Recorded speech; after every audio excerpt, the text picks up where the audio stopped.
Hopped in. Yep. Yo, what is going on, you guys? It is Dollar Cost Crypto here with an studio mess up. No, I'm joined today by the Red Pill Lions and one very, very lucky winner, Kobe. What's going on, man? Hey, great to be here. Thanks for having me. No problem, man. You want to explain why you're here today, man? I'm here to help out. I'm the utility winner for the Red Pill Lions. And Yeah! I am the OG. I have 40 of the Red Pill Lions. And I wanted to meet up with this community here because it's the best community out there in crypto to help men improve themselves and the crypto space improve themselves. Heck yeah, man. That's so cool, dude. I mean, I know the Red Pill Lions do all kinds of cool utility sort of things, like take out their members and stuff out to like all these special events, hang out with you guys over there in your house and stuff and everything, like, and give you guys the whole in-depth tour, as well as I think you guys are planning to actually have people in music videos as well and extras in terms of events and stuff. Yeah, we have already. With our content creation, we include people in a lot of it, and then him specifically is here for, because he's a hockey fan. Vegas Golden Knights are locally in town, and they're playing your favorite team, the Colorado Avalanche. Stanley Cup 2020. Got tickets, 2 winners, everything ready, and yeah, it's been a good time. Yeah, and then actually Asher was one of the first holders that we flew out before he came out to your event in Vegas. Yes. So we had 3 holders with us in Vegas when we did our first in utility. Miami. Not when Vegas. we flew out, when we were in Miami. Miami was our first utility meetup, and that's when we initially met. Right, at the CME, right? Mm-hmm. Yeah. Do you guys want to introduce yourselves? Yeah, shit. Rock, you started off because you're kind of the leader at this one. Hi, I'm Rocky Savo. I am the CEO and founder of the Red Pill Lions NFT, and I make music, play hockey, act, do a whole lot of stuff with the Cav Rock Entertainment team, and yeah. Hello, my name is Asher Thor. Go by Thor on the Red Pill Lions Discord. I am a voice actor, the logistics coordinator for the Red Pill Lions, organize all these events and utilities and travels and such. I'm very proud to say that I was able to network and introduce TCC to Rocky, which has been very beneficial. This is true. I like to brag about that a little He bit. started as a holder, but he moved Started his way as up a real holder, quick. and now I'm part of the team. All Very the way proud of that. Yes, sir. Yes, sir. DCC knows me as the White Devil. A couple other people know me about that and that name. It's got a fun story behind it. And we'll get into that later on. Yeah, we'll talk about that later. But god damn you, White Devil. Yeah, yes, sir. Yeah, Yes, sir. and I'm Kevin Savo. I'm in charge of brand identity and marketing for the Red Pill Lions NFT, but on the content creation front, I'm one of 3 brothers, Kevin, Rocky, and Mark Savo, and we do everything from filmmaking to podcasting, commercials, radio commercials, script writing. We do all kinds of content. I could basically do everything besides stand-up and dance. It's all right. I got the get dance. stand up. dance. If we get stand up in the bag, we're You know what? God gives you enough talents.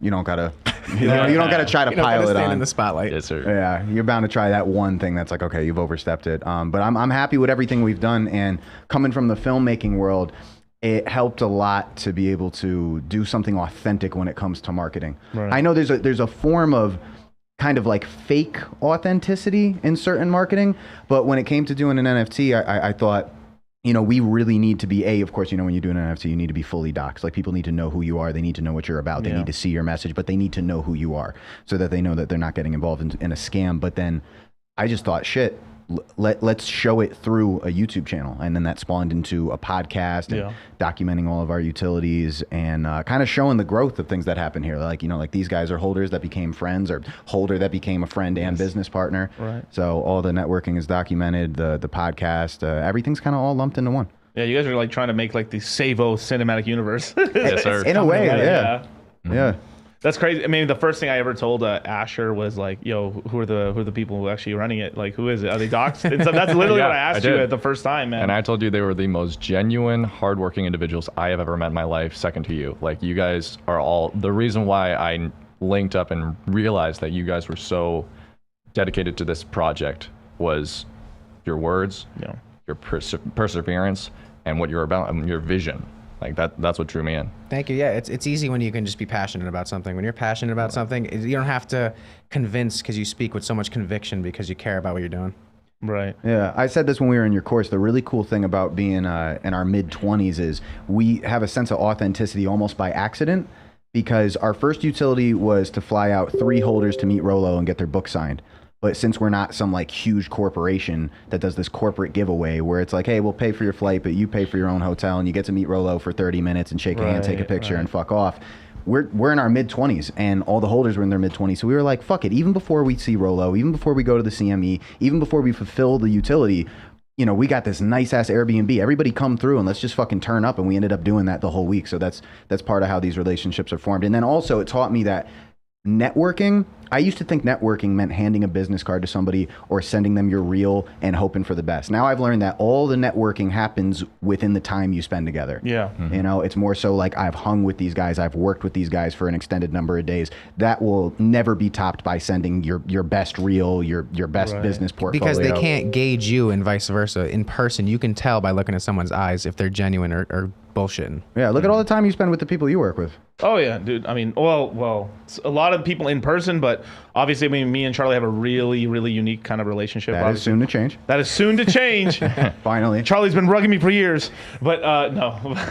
Charlie's got no legs. He pulls up, you're like, what? He was in a You've only ever seen this. in a wheelchair the whole time. If Charlie rolled out and he was it was like Dr. Xavier in a fucking wheelchair, I'd be like, what? It's entirely possible. Oh shit.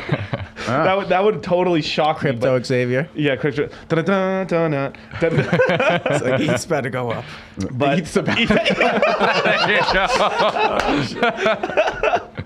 Jesus. But who wears the trousers? But no. I mean, with Charlie and stuff, right? I mean, it was just years and years of rapport, as well as we did just tons of videos and stuff like that together. In terms of obviously, we started Moon Gang together, and then I've been on his channel a bunch of times. He's been on mine, and obviously we worked with the Red Pill and stuff, and then Rolo, and it just kind of went all from there. Shout out to Fresh and Fit. Shout out to Big Mo.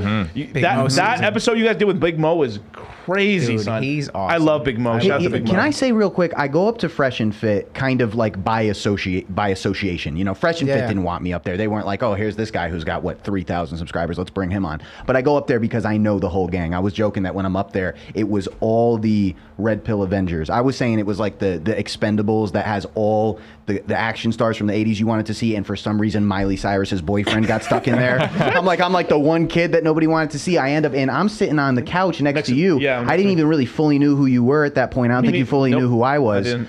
And Mo is the only one that greets me. I didn't think anybody up at Fresh and Fit knew who I was. Right. And I just thought he's a friendly cat. He's somewhat known as being the sound guy for Fresh and Fit. And we were out of major guests. So I was like, you know what, fuck it. Let's have Mo come through. He's a friendly guy. People somewhat know him. But I thought it was going to be a filler episode to buy time. And I just wanted to hang with Mo because he was good people. Damn. Yeah. I had no clue. God damn. No, but I mean it in a way of like, I knew it would be fun. I knew we'd have a good time. But I thought it was going to be like, 4,000 or 5,000 views. I had no clue that was going to be our biggest episode. It's still our biggest episode to date. I had no clue how much people fucking ride for Mo. I didn't even think he knew it. So what I was saying is like, you may think like, oh, they knew they were going to get mad views if they brought Mo on. I had no clue. No idea. I knew people liked him, and like the top comment on that video is like a channel that has a check mark and 5 million subscribers. I'm like, Mo, you need to hit these people up. Like, you didn't even know You how got a network, much. Mo. Yeah, we like to say it's Big Mo season. When Big We've Mo been comes saying out. it for the past 2 months. It was Big Mo Said it season. yesterday. still Big Mo at season. a nice place. I'll talk one more thing about the CME, and we can talk about it later. But Yeah, like okay. one thing, I will say this right there. That CME, you know, shout out to Donovan Sharp for putting that together and stuff like that. Donovan changed our life with that. Yes, sir. Yeah. Shout out to O'Neal as well. It changed his life as well. Yeah. Because like he was the guy who bought the last 2 tickets for the whole event. No shit. He really Really? he was the last person to buy the 2 tickets, and he was like debating with his brother, like, should I go? Should we not go? Imagine if he And didn't. If he did, literally, he would still be in Florida right now.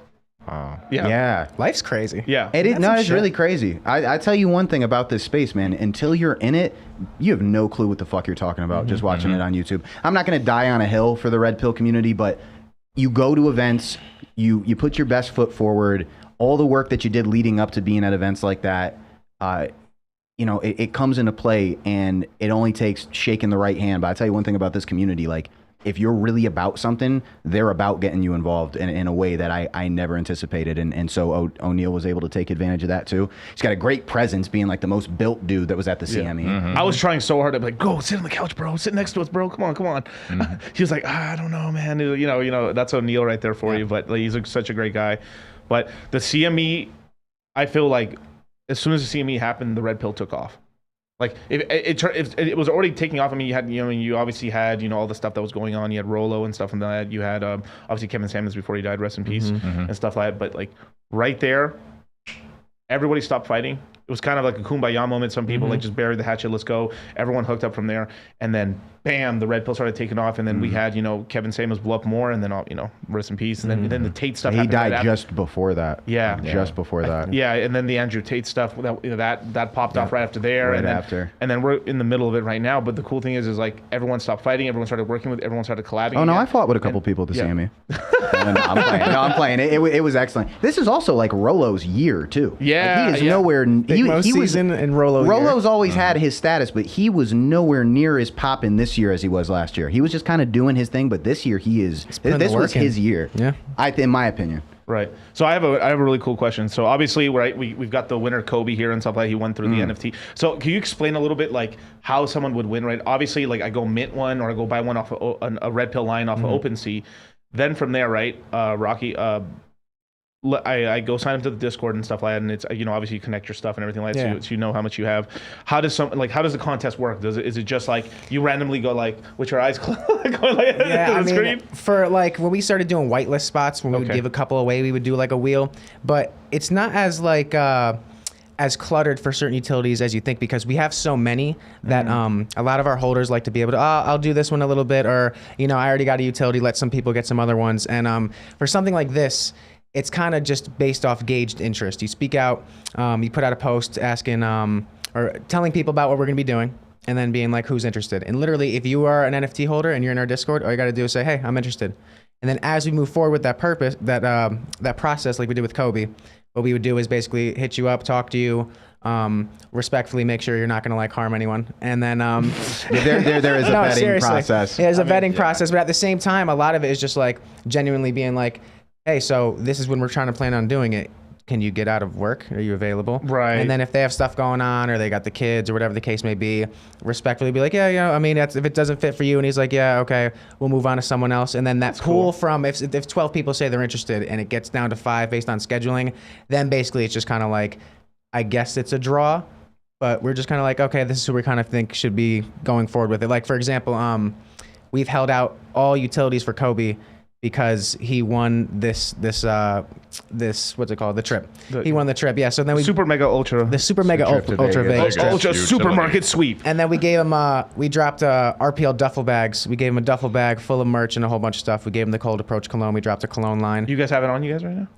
Who has the cold approach? Because I gave the. You gave it to O'Neal? Because O'Neal's like, I'm a holder. I'm like, He take earned the it. cologne. Yeah. Take the He cold did too. I think that was our last Yeah, cold we approach. sent Cold out approach like went 50 quick. bottles of Cold Approach. It's in Should've high been Cold demand. Approach. Shing. Shing. Real briefly, we invented our own cologne called Cold Approach, and that's just for holders. That was cool because that was the first thing that anybody ever hit us like, I want to buy this, and we were like, you can't. It's not for sale. And shout No, out you to Big can't. Mo for doing the commercial with that. Yeah, Big Mo came through. To really cool thing. Rock is a fucking genius because we brought this out on the street and we let like 40 chicks smell it. And like 30 out of 40 said the first thing they said is, "This smells masculine." I was like, "You're a fucking genius." Yeah, like, for that to be the first thing that they say. Shout out our stepbrother Matt, who was big into cologne, so he helped me kind of like craft the fragrance. And you can learn a lot from YouTube. Oh no, literally, facts. Big real facts. shit. I call it University of YouTube for a reason. University of YouTube. Yeah, and I mean, with the cologne, that came out of a Discord. Yeah, we had a Discord conversation call, in yeah. Discord with our holder, Soderist, who I'm shouting out here. Soderist. And we were in a Discord and we were talking about stuff we should do. We were coming up with like cologne. I'm still waiting for stickers from Rocky. Oh, yeah, I gotta do I want to stickers. post it on everything RPL. But like, it came up in that chat. Wasn't it a joke at first? Were Yeah, we it was like, a joke. Yeah, we're gonna go with the cologne. Oh. What are we gonna name it? Yeah. And then we came up with a name, and then he's like, "I'm gonna run with this." That's how it came up. Yes, it was a community idea that we kind of ran with, and it all started because we do a weekly meetup every week, and sometimes it's like 7 people, sometimes it's like 30 people, and it fluctuates based on everyone's schedule, and a lot of productive shit comes out of those conversations, because it's one thing to meet up and go, "Hey, what's going on? Did you watch the game?" But to talk about like someone's life experience or stuff like that, yeah, literally. Yeah, it's a funny thing. A big misconceptions about Red Pill go a long way. And I noticed first thing about having this big Discord community is like the percentage of time we're actually talking about women, or that there's like game discussion versus financial discussion versus general well-being versus helping guys through struggles, like guys that came in, my wife left, she took the kids, and everybody's actually coming in and talking and just expanding ideas is yeah, it's small. There's not a lot of there's not a whole lot of like, I was dating this bitch. Like there's just really not a whole lot of that versus the general self-improvement conversation. So that's kind of like our leading niche in the brand, or a niche in the space, I suppose. Right. I mean, yeah, you guys are like an NFT with a heart, but like, no, but that was the main thing I was looking at with the Red Pill Alliance, to make sure you guys aren't bullshit charlatans. You get like, it wasn't just a rug pull or anything like that. Because like I don't put my name behind any NFT, almost never, like at all. Like the only NFTs, like, I mean, would you even count land as NFTs really? But like something with hyper, it's almost like a hyper utility token or something like that. But I did. I mean, obviously, Rolo like vouched for you guys, and I was like, all right, let's see what you guys are about. And I made sure, like, when the first time I ever talked to you guys, I also kind of was like, here's another roadmap maybe to kind of help you guys out as well, to kind of how to expand everything out. And you guys are hard workers, and I was like, fuck yeah, let's roll. That's what I liked about you guys. You were hungry. Same thing. Rolo said the same thing too. It was like, these guys are hungry and they're trying to really build their community.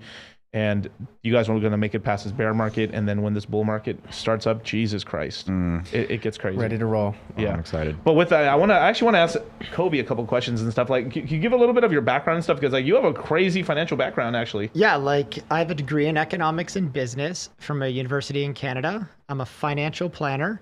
I own a business, and I've been in economics for the last 20 years. As soon as I turned 18 in Canada, I went and bought a mutual fund.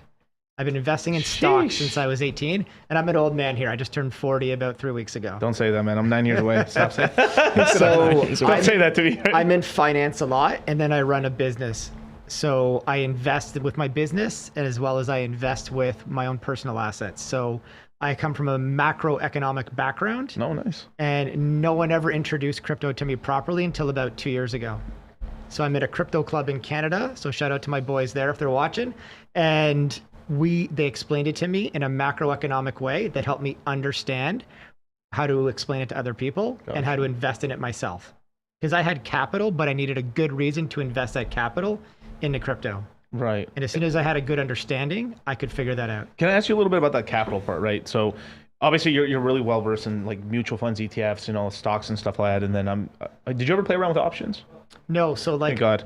I never played around with options. I've never played around with shorts, derivatives, any of that stuff. You can get in enough trouble just investing in tech stocks in the early 2000s that the weed stocks. Yeah, the Nortels of this world that went sideways. So you learn a lot from that. So I was just in like mutual funds, some stocks, segregated funds in Canada. So that was my main holdings.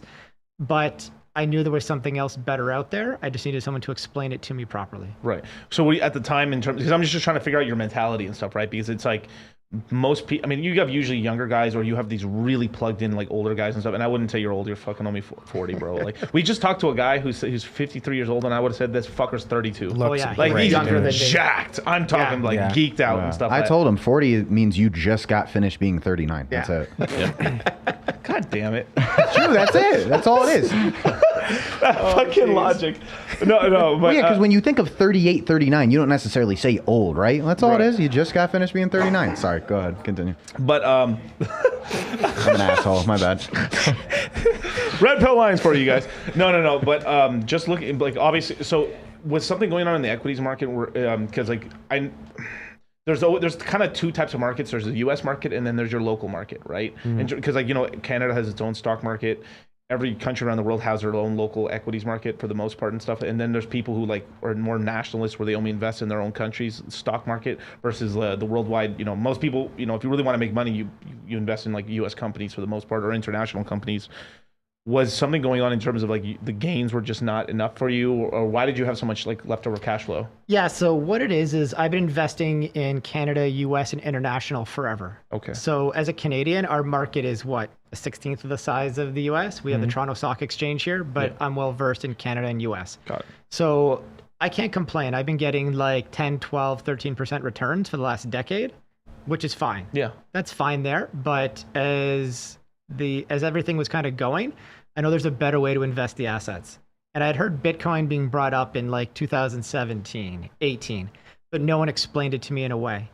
And then I was seeing the growth associated with it. And when somebody understood that there's a limited supply to it, and they gave me the right macroeconomic background, I didn't mind investing a little bit of capital there to learn what it is. Right. I understand Bitcoin and Ethereum are probably the best jumping off points.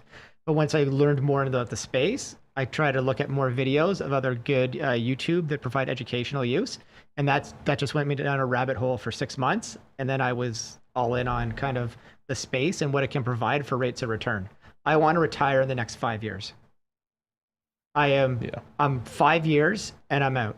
I want to go golfing. I want to get my handicap down from a 7.2 to like a 2. That's the goal. I'm going to get a place in Arizona. Yes, That's come over to me. 5 years. I want to be out of here by 45. And crypto is the quickest way, as well as investing in a business, for me to be able to do that. I think that plan will actually work because you have the investment background, you have the patience and stuff. This is the one thing that like we teach people about crypto, we teach them all these sort of things, right? But there is a couple of these lessons in the regular equities market that I learned was patience, being able just to ride it through, buy the dip, the classic things, right? And a lot of newer investors don't have that experience at all, and it kind of like this is why so many people in the crypto space get washed out. So yeah, like everybody wants a quick gain. I say 5 years, but if it's 20, 30, I don't care. That's still fine with me. Yeah. I just want to be able to specific X my current equity. And I'm sitting on a ton of capital right now because I do think it's going to keep going lower as everything progresses over the next 4 to 12 weeks, depending on how the equity markets play out in the US. Because if you guys get a cough, we get sick up in Canada. Right. So like we have the same inflation problem you guys have down here, up there. No. Yeah. And then you guys obviously follow the Fed's, inflation rates and stuff or in terms of the federal fund rate increases and stuff. But, we both were kind of like think the market is going to go down lower. I mean, just with the rate increases, but now it's sort of, I think there's going to be a pump fake in 23 where the Fed's going to stop raising rates and then everyone goes risk on again. So they're going to be like, they're going to leave the rates high and then start printing money again at some point. Yeah. But then something will happen, right? At some, like maybe they start, maybe the inflation, because what's going to happen is like, they're going to keep the rates there. The CPI starts going down and they may not print money, and then the economy starts breaking, they start printing money, and then what happens is the inflation rate starts spiking, and then they have to raise rates again, and that'll crash us back down. Yeah, because it depends if we go into stagflation or deflation next year, which will kind of be like the big factor that you guys have in the States if the Fed decides they want to like pause it up there. Because I think a lot of people think it's just going to go up and then down. It's going to go up and then stay up because they got to curb inflation so it doesn't get out of control. Right. That's just kind of my thought.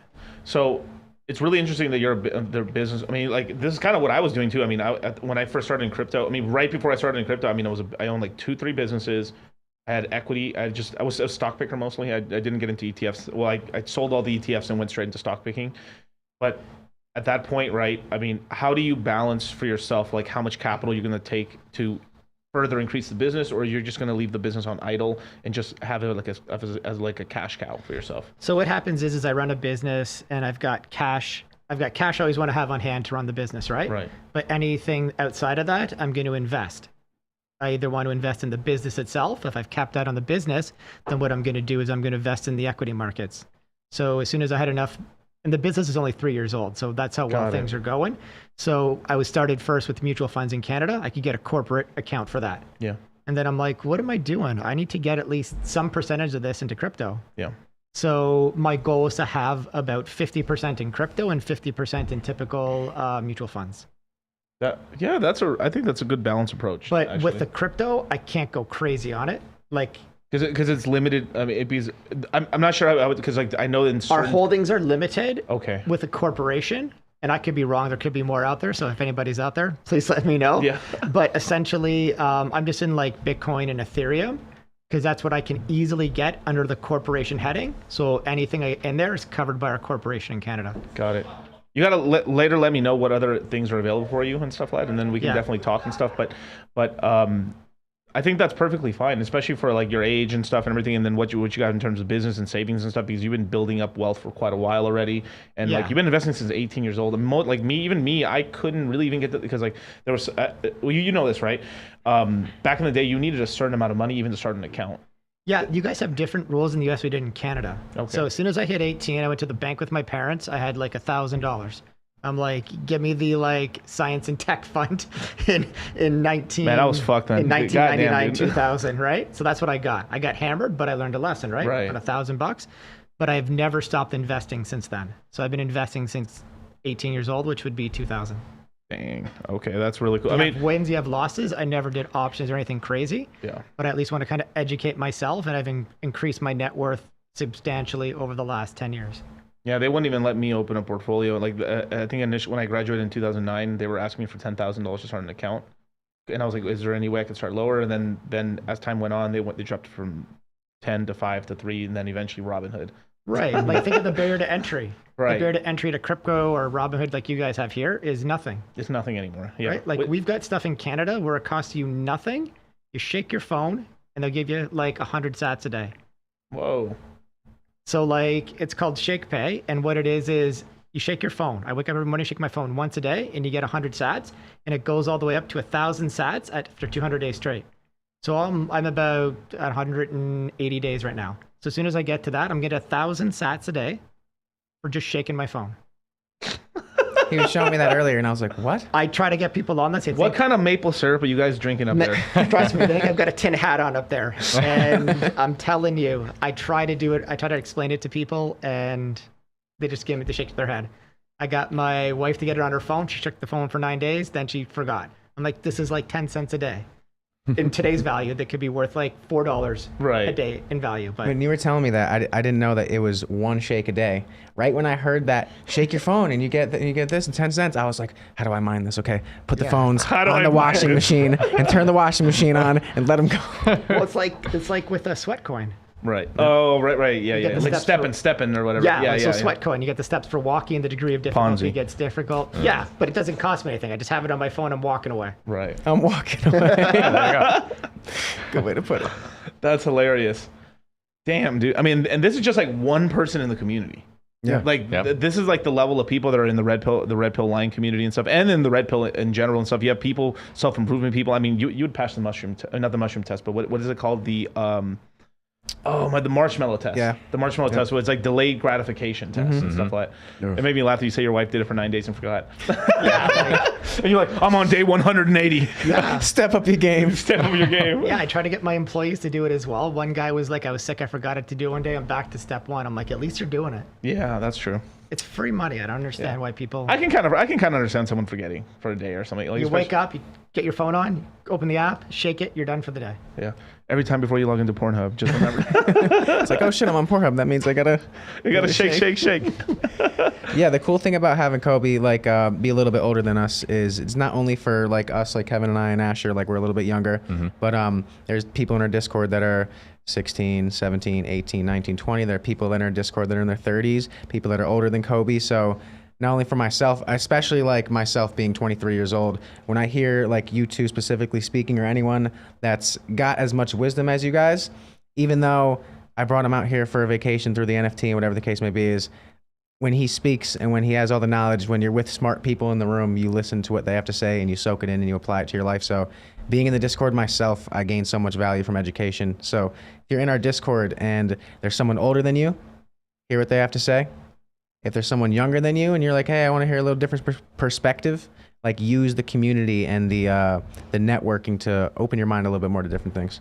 Yeah, I think that's a big reason that men in our age group are kind of fucked right now is everybody wants to be their own god. Yeah. Everybody's too prideful to want to listen to like a wiser authority. Dude, it's crazy. They don't want to listen to anyone that has the experience, that has been through what you've been through, and they like rap. Yeah. I'll give you a perfect example. Kobe and I always have fantastic conversations on the Red Pill Alliance Discord about being a father. Like, I'm a young father myself. I have a son turning 3 next month. And what I love talking about with him is the lessons he's teaching his 2 daughters and what I can apply at being a father myself, teaching my son, as well as learning like all the financial expertise that he has. And we are all able to communicate and add value to this Discord and platform. It's incredibly valuable. Yeah, and I learned everything from trial and error, as well as older guys than me passing down wisdom to myself. You said it best in Miami. Do you remember what you said? When I gave my speech or on Fresh and Fit? No, when you were doing the video in Miami that they were at you guys were at your Airbnb, and you said about younger guys, this is the only space where younger men will listen to older men talk about experience. That younger men sign up to get the experience from wiser older men, just the experience of what they've been through. And sometimes the cool thing about the Red Pill community is there's an average Joe aspect to it. Like, I don't want to say that, I wouldn't say that like someone like Alpha Male Strategies is an average Joe, but his presentation is that of just your wise uncle who's been through shit in life and wants to pass it down to a nephew that wants to lend an ear to it. You know, there is no, he films them on his iPhone. There's not a lot of overdone presentation. It's just somebody shooting the shit and saying, I've been there and I learned from it. And I think that's where Rock and I click is we're big proponents of, you know, when a wiser older man and certainly a more successful wiser older man is speaking, shut the fuck up and listen. I cannot, you know, and I know I'm only 26, but I still, there's something about not being able to gravitate to this idea that like, well, what do the older guys know? I'm like, well, look what they fucking built and look what they've been through. You know, these guys crying because they got rejected by a girl.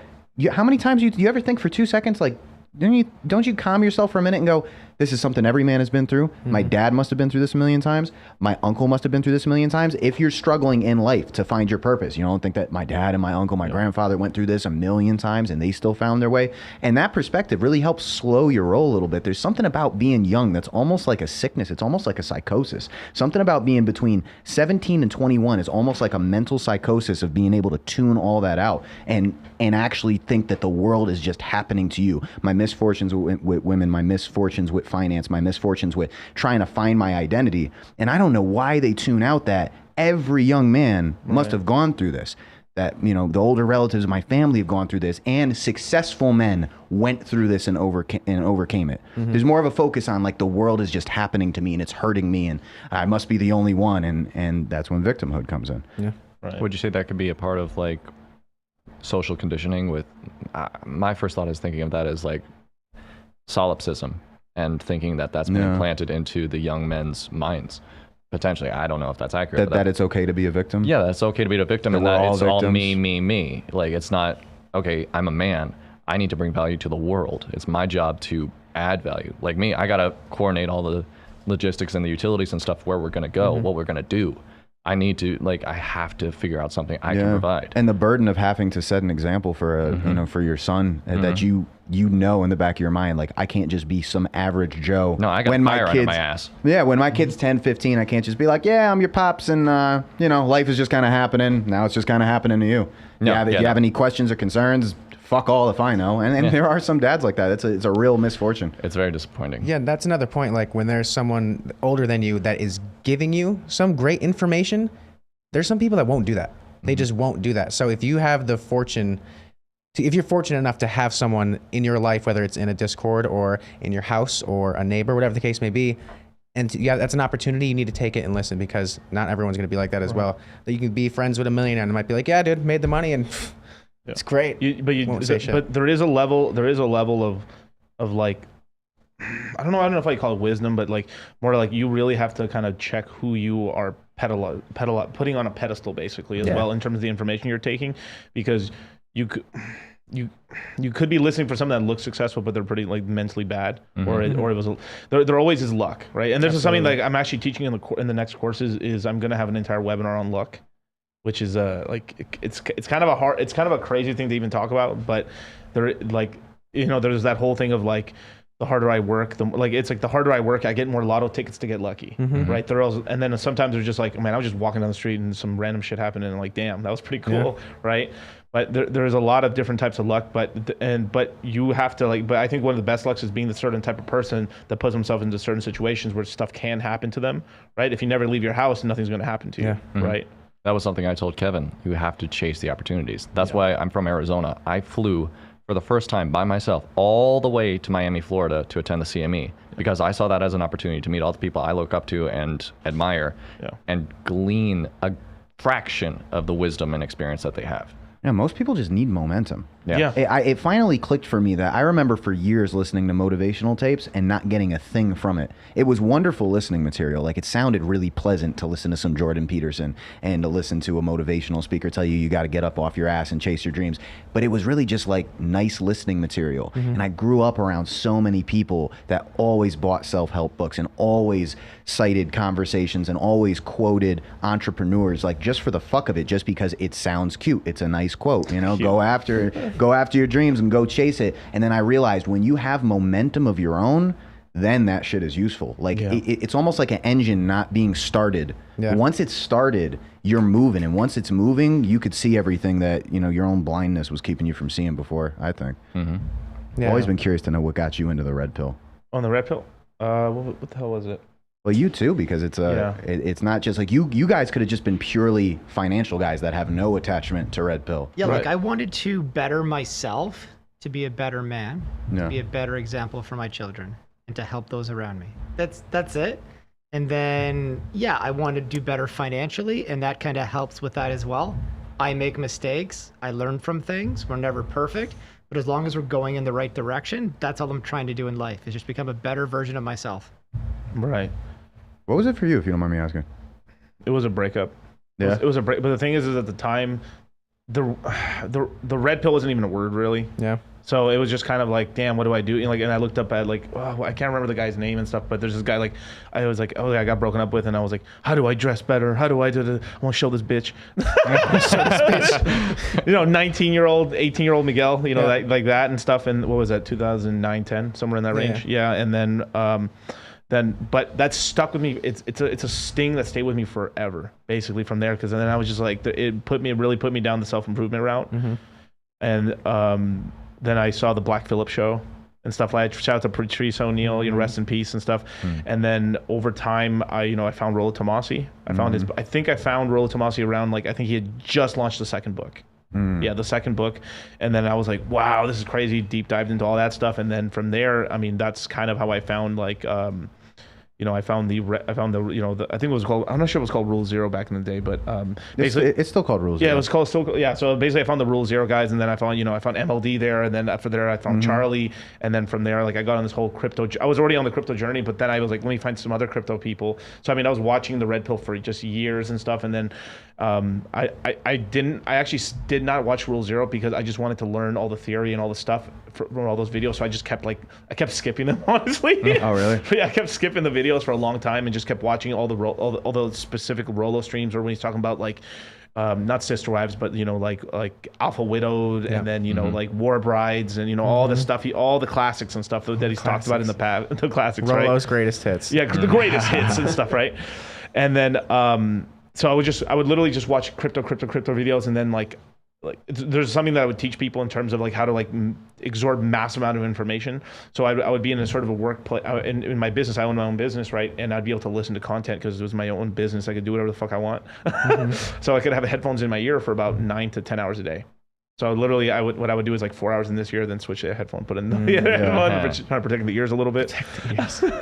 But I would listen for maybe 3 to 4 hours of crypto content, and then eventually you start going kind of you start kind of and then what most people do is they stop listening and they kind of just go off. But then I learned this trick where I call it bubblegum, where then I would listen to something infotainment. a little bit. So I started listening to history podcasts or something that would be kind of interesting to keep it still in the learning aspect where I'm learning something about that's useful for money.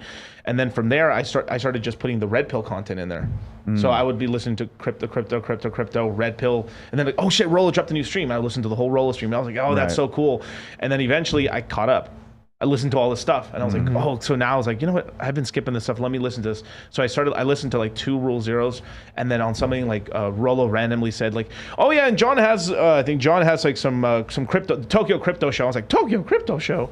What's that? And then I went on his channel and then like scrolled down and then I learned about MLD there. And then from there, I clicked on his channel and then I saw the Tokyo Crypto Show. And then it was like, I started hearing him. I listened to a couple of those, and then it was like I saw him and Charlie doing it, and then I looked Charlie up, DM'd him, and said like, "Yo, bro, let's do an interview." And he was like, "Yeah, let's do it." That's it. That's all the work it took at the time. That's how early it was because like this was like 2019. So I mean, crypto dead as doorknobs, as doorknobs at the time.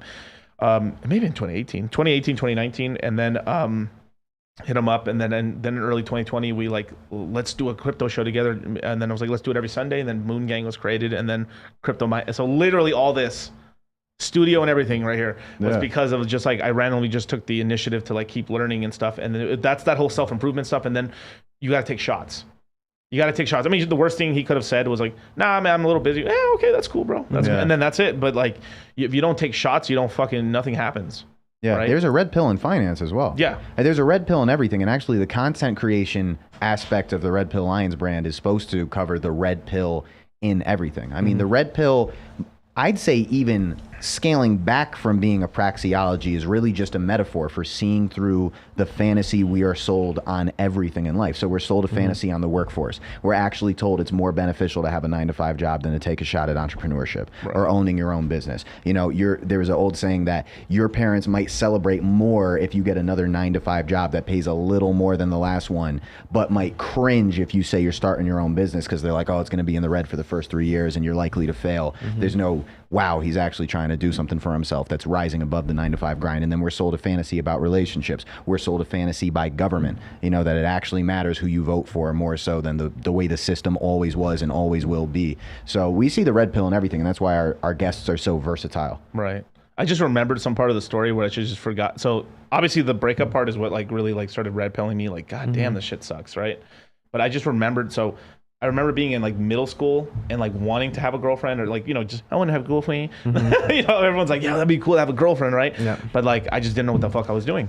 Like 0%. I'm the oldest brother, so I mean, like, I don't know. Like, I'm kind of figuring. No one to look up to. Yeah, no one to look up to. I'm doing it by myself, and my cousins are like speaking Spanish. So like, I don't know their game. Yeah, I don't know their game and stuff. That like their game looks whack to me at the time, right?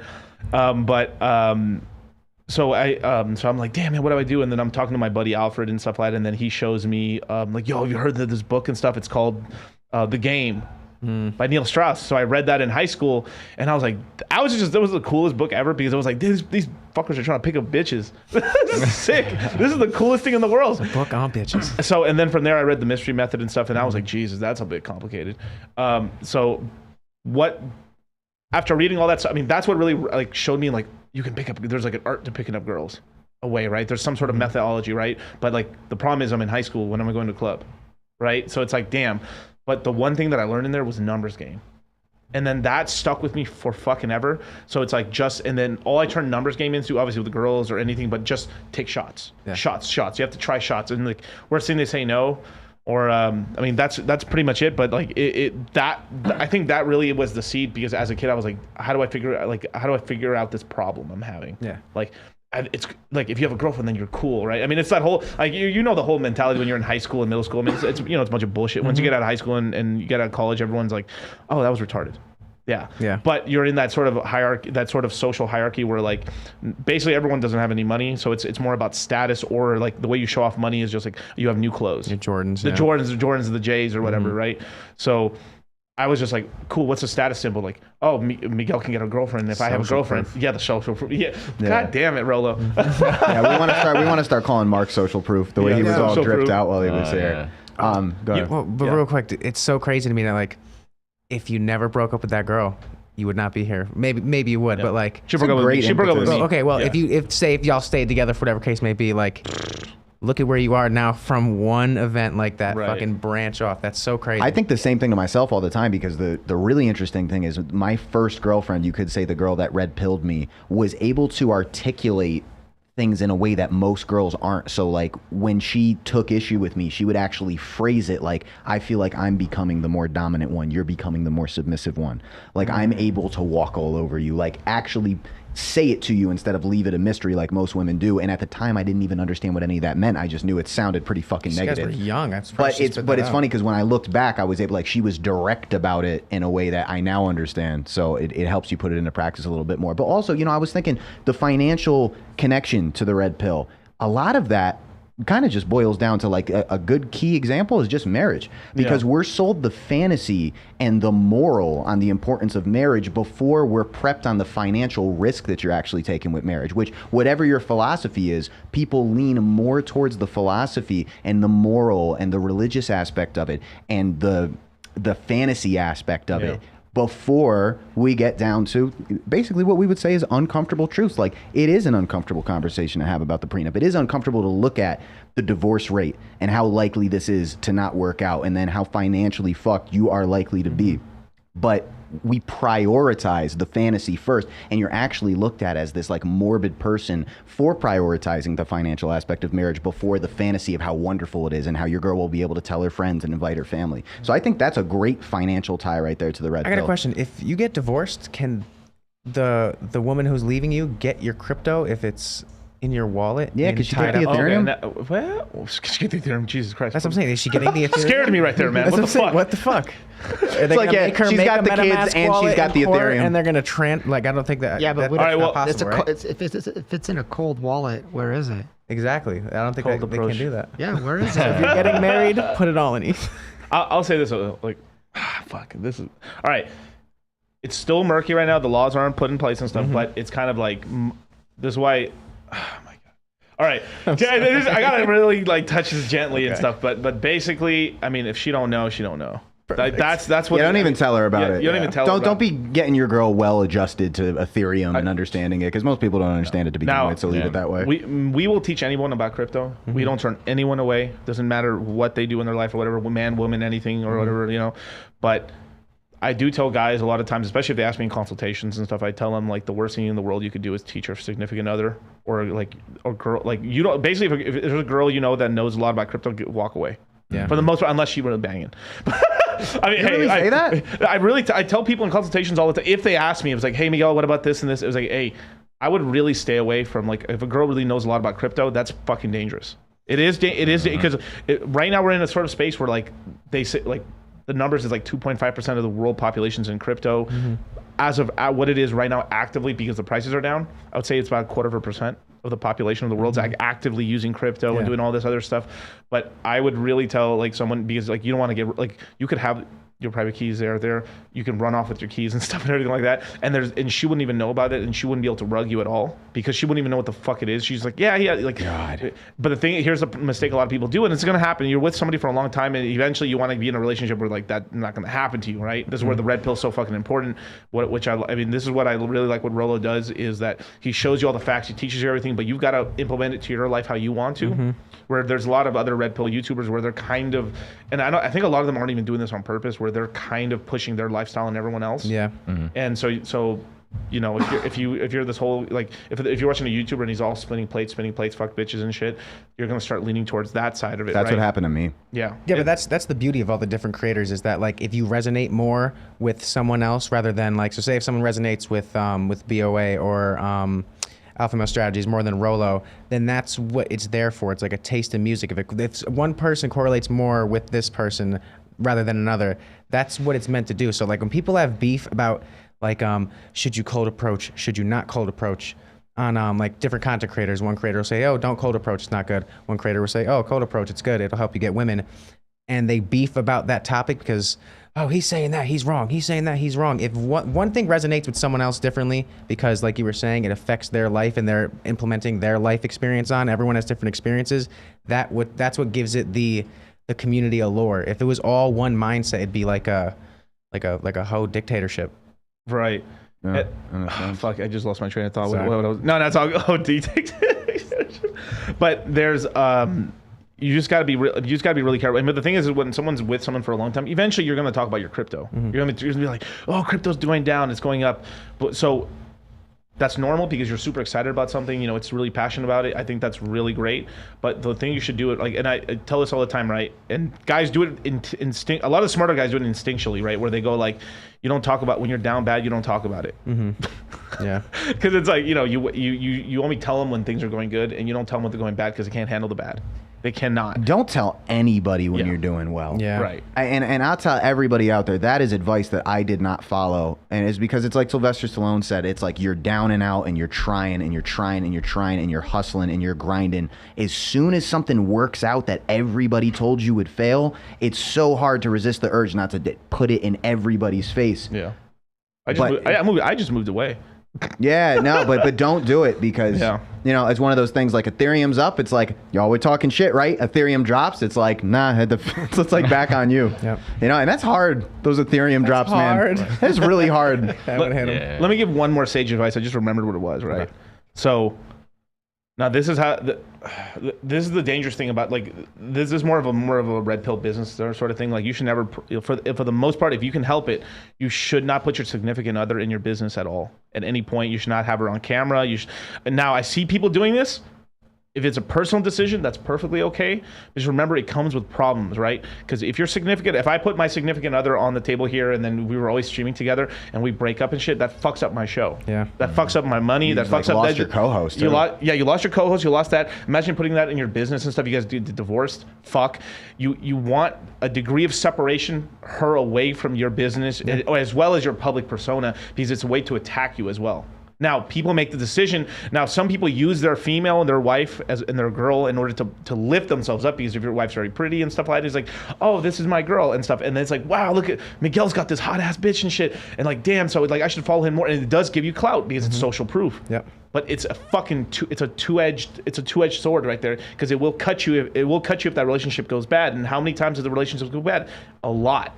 And statistically, it goes bad a lot. Adds more stress in the relationship because there's way more riding on it. It's not just this relationship; it's the relationship and the image that I've created with this person in my business. I mean, you've seen it with a bunch of big shows. I mean, like there's what's it? I think Tiger Paw or whatever that. There's like there's a couple comedian shows and stuff where like Tiger Paw and stuff, where the main guy and his girl they've broken up, and so they basically are in a sexless relationship, but they're sticking to each other because the show's so goddamn successful. And there's another example I just want to say, just because it's a little sensitive stuff with people, but that happened as well with other people, and it's fucking dangerous. And people use their girls in order to get themselves higher status, in order to blow up faster and stuff. And they're kind of, I've seen this in the red pill space, I've seen this in the crypto space, I've seen this in every fucking facet where humans are fucking being social and stuff, where they're using their female as a way to like grow their channel and their presence faster and stuff, and it's fucking stupid for the most part. You want to separate, and like if you guys come together and you guys are talking and stuff, and now it's powerful if you guys never break up, right? Like there's a Tom Segura and his wife, and right, but like them, so the Man and the Bear, so Tom Segura and his Christine, right, or whatever her name is, right? They're still together and stuff, and I think that one will work for a long time, and it's powerful. But it's a very dangerous fusion, because if it does not work, it's not just a divorce. It just ruins. It just lowers everyone down. So you want to, if like you want to have the sort of thing where the relationship doesn't work, they fuck off. Nothing happens to you financially and on a social level and stuff. Can you imagine that you get divorced and the judge grants her like half the YouTube channel? I don't know if you can do that. I know a lot of content creators that I really love and respect that do it. It's their thing. It's been recommended to me. That's like, you get a hot ass girl with you, or like wife up a red pill girl. But if you wife up a content creator that also has her own content that she wants to do, that's like, you're going to butt heads like crazy. Yeah. But I've also, I don't recommend it either, because I could tell you firsthand, it was hard finding help doing our first couple of feature films. Yeah. And we're 5 deep now, and I've casted every girl from my rotation from like the past 2 years in my movies. So like I don't flash a lot of social proof, but if you want to see my rotation or my old rotation, those are the girls in my movies, and yeah, so then you break up and it's like, I'm not doing the fucking sequel now. It's kinda, literally. Right. Yeah, that's basically how it goes. And the shows are Tiger Belly with Bobby Lee and Kalila, and the other show is Your Mom's House. But they're married. And that's what Art said. That doesn't matter, because they could get divorced and they could break up. But it's I actually really like that show. I think it's gonna last a long time. but still it could, like, if they broke up, divorce, fuck, then it ruins that show. Then it takes them. Then also what it stops is there's something called momentum, like, you know, like a positive feedback loops. Yeah. It's all working properly, and then I've seen this too as well with like shows like. Now, shout out to Chris Jones, Physiques of Greatness. This is an OG like bodybuilding show and stuff like that. And like he was well on track to hit 1 million subs. They were pretty much the fastest growing, next to the Hodge twins back in the day. The fastest growing the Hodge twins, man. Talk about guys that reinvented themselves time and time again. Yeah, imagine it's sort of like, you know, imagine if the Hodge twins broke up, or like Tristan and his brother and stuff like, you know, with Tate and stuff. Damn, that would, you know, but there's more of a communal, like you can fight with your brother. That's why it's so powerful with you guys with the Sabos and stuff. The Sabo brothers, it's 3 of you guys, and you guys are creating something beautiful, and you guys are working together. There's something powerful about, like, there's a power in like teamwork. It can get you farther than you can by yourself. I've had the talk with the guys many times. I told them, listen, we're brothers. We're gonna fight. I mean, we've beaten the shit out of each other, and we're still tight. And that's how it has to be. And I've told them, I said, we're gonna fight. We're probably still gonna put hands on each other once in a blue. It gets like that. It gets like that amongst boys. I said, but at the end of the day, if we could fight and then everybody still shows up to work. Now we don't want to aim to fight, but it's going to happen. Shit is going to happen.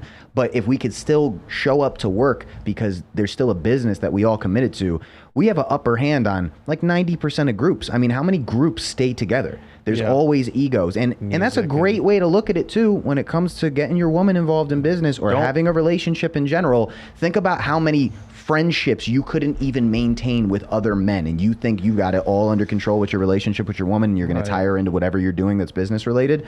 Now, most businesses that are founded on family, friends, they fall apart like a motherfucker. But that's another reason I respect the Hodge twins. Same shit. They've said they've beaten the fuck out of each other. I believe it. And 5 minutes later, one of them, Keith said that he dropped Kevin off on the side of the road after they beat each other up, and then he like pulls up 5 minutes later. He's like, "Get in the fucking car. Come on, like, we got to go back and make a YouTube video." And sounds like me and my brother Eric. Yeah, certainly. Look, that's just the way it is. But if you can do it, you have an advantage over so many people. I mean, just think of like if you're a rock and roll guy like Rolo, like think about the fact that like all your favorite rock bands from the 80s, like they fucking hate each other. Yeah. And in 2022, Motley Crue can still do a stadium tour, but they all have to be under contract. Like Def Leppard's not under contract. They're actually just boys. Motley Crue, they fucking hate each other, and they have to be coached into like, can everybody play nice while we do a fucking stadium tour? And that's why I tell my youngest brother, I tell him, I tell everybody that's involved, there is way too much at stake. Everything you're tight about today, it will not matter in 10 years where we've gotten where we want it to go.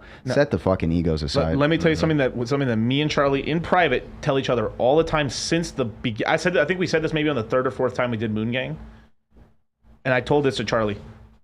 Don't break up the band. So what I'm saying to you right now about like these shows and stuff, literally these conversations, me and Charlie were talking about this back in like early 2020.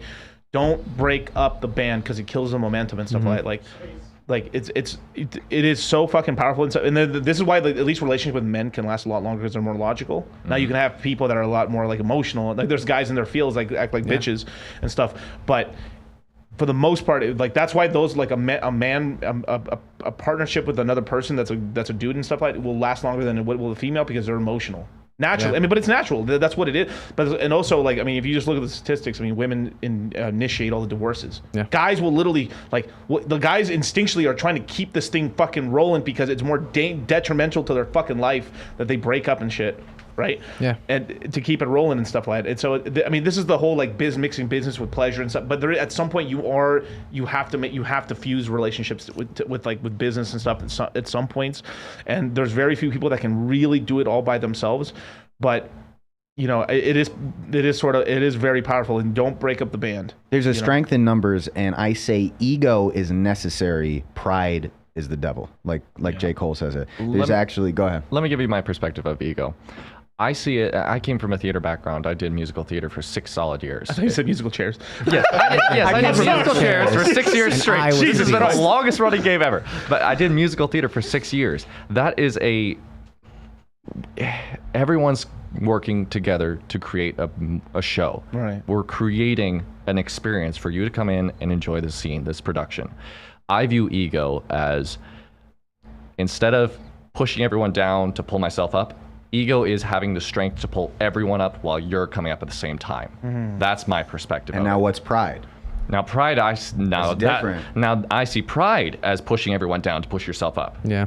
Pride is the devil. It took me a long time to understand what J. Cole meant by that. Because I used to think pride and ego were the same thing. I also used to think ego was bad because I listened to too much of that David Icke hallucinogenic type talk. Now, yes, if you want to go in the forest and take mushrooms and realize that your ego is just your character in the Matrix, beautiful. That's a different conversation, okay? We're not dealing in the hallucinogenic avenue of things right now. We're dealing with real life. You got to get up every day and force yourself to do something that you utterly hate. But if you push yourself through it, then you can give yourself a pat on the back. That's where ego is useful. Now, pride is I'm better than everybody on this motherfucking podcast just by being That's me. right. I have nowhere as much money as Miguel at fucking all, but like just to My show up and pride, be yeah. me and wear a fucking stupid shirt with little fucking golden things on It's it. a nice shirt though. No, you know what I mean? But that's that shit that will fucking that will hurt you. That like that he- whole I'm the shit thing. Shoot yourself in the foot. Yeah. Yeah, but then he has a shirt and stuff with a rip in it, so his fucking biceps could fit in there. No, with that's fucking- that's because they bought this There's for a me. They got a button size too small. I had to That open the does not button. let those biceps out.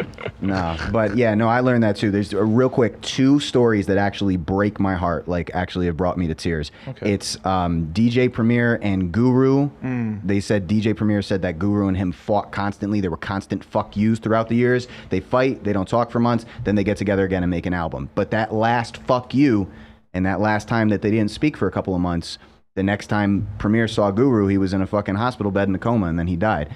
And there's 3 Savo brothers, there's 3 BGs, same shit. Barry Gibb, the oldest BG, he's the only one that's alive, and he said every brother I've lost was at a point where we weren't getting along. And like, look at the fucking success those guys had. And to end off that way, you had the most special thing in the fucking world, family, that is worldwide famous and successful. None of it is worth it. Right. Now I wanna go back to the original point right, when it comes to like women, business, and then partnerships and all this stuff. Right, is just like the red pill. Right. I want like this is the like. I'm trying to push this whole movement within the red pill, which is the red pill finance, right? And you guys are a part of that now. You guys, we're all working together with this whole thing, but we've been coining that term since the beginning, like we're the red pill of finance and stuff, and we've been pushing this whole thing out, even though we're on the crypto side. I do want to give a big shout out to like, Richard Cooper and stuff like that. He was a That's his favorite. Yeah. So- Richard Cooper's a G. 2 Canadians. Richard Cooper. Two Canadians. Richard Cooper is how I got in here. Really? I love To that. this space. I was just trying to better myself. I go down the rabbit hole with Richard Cooper.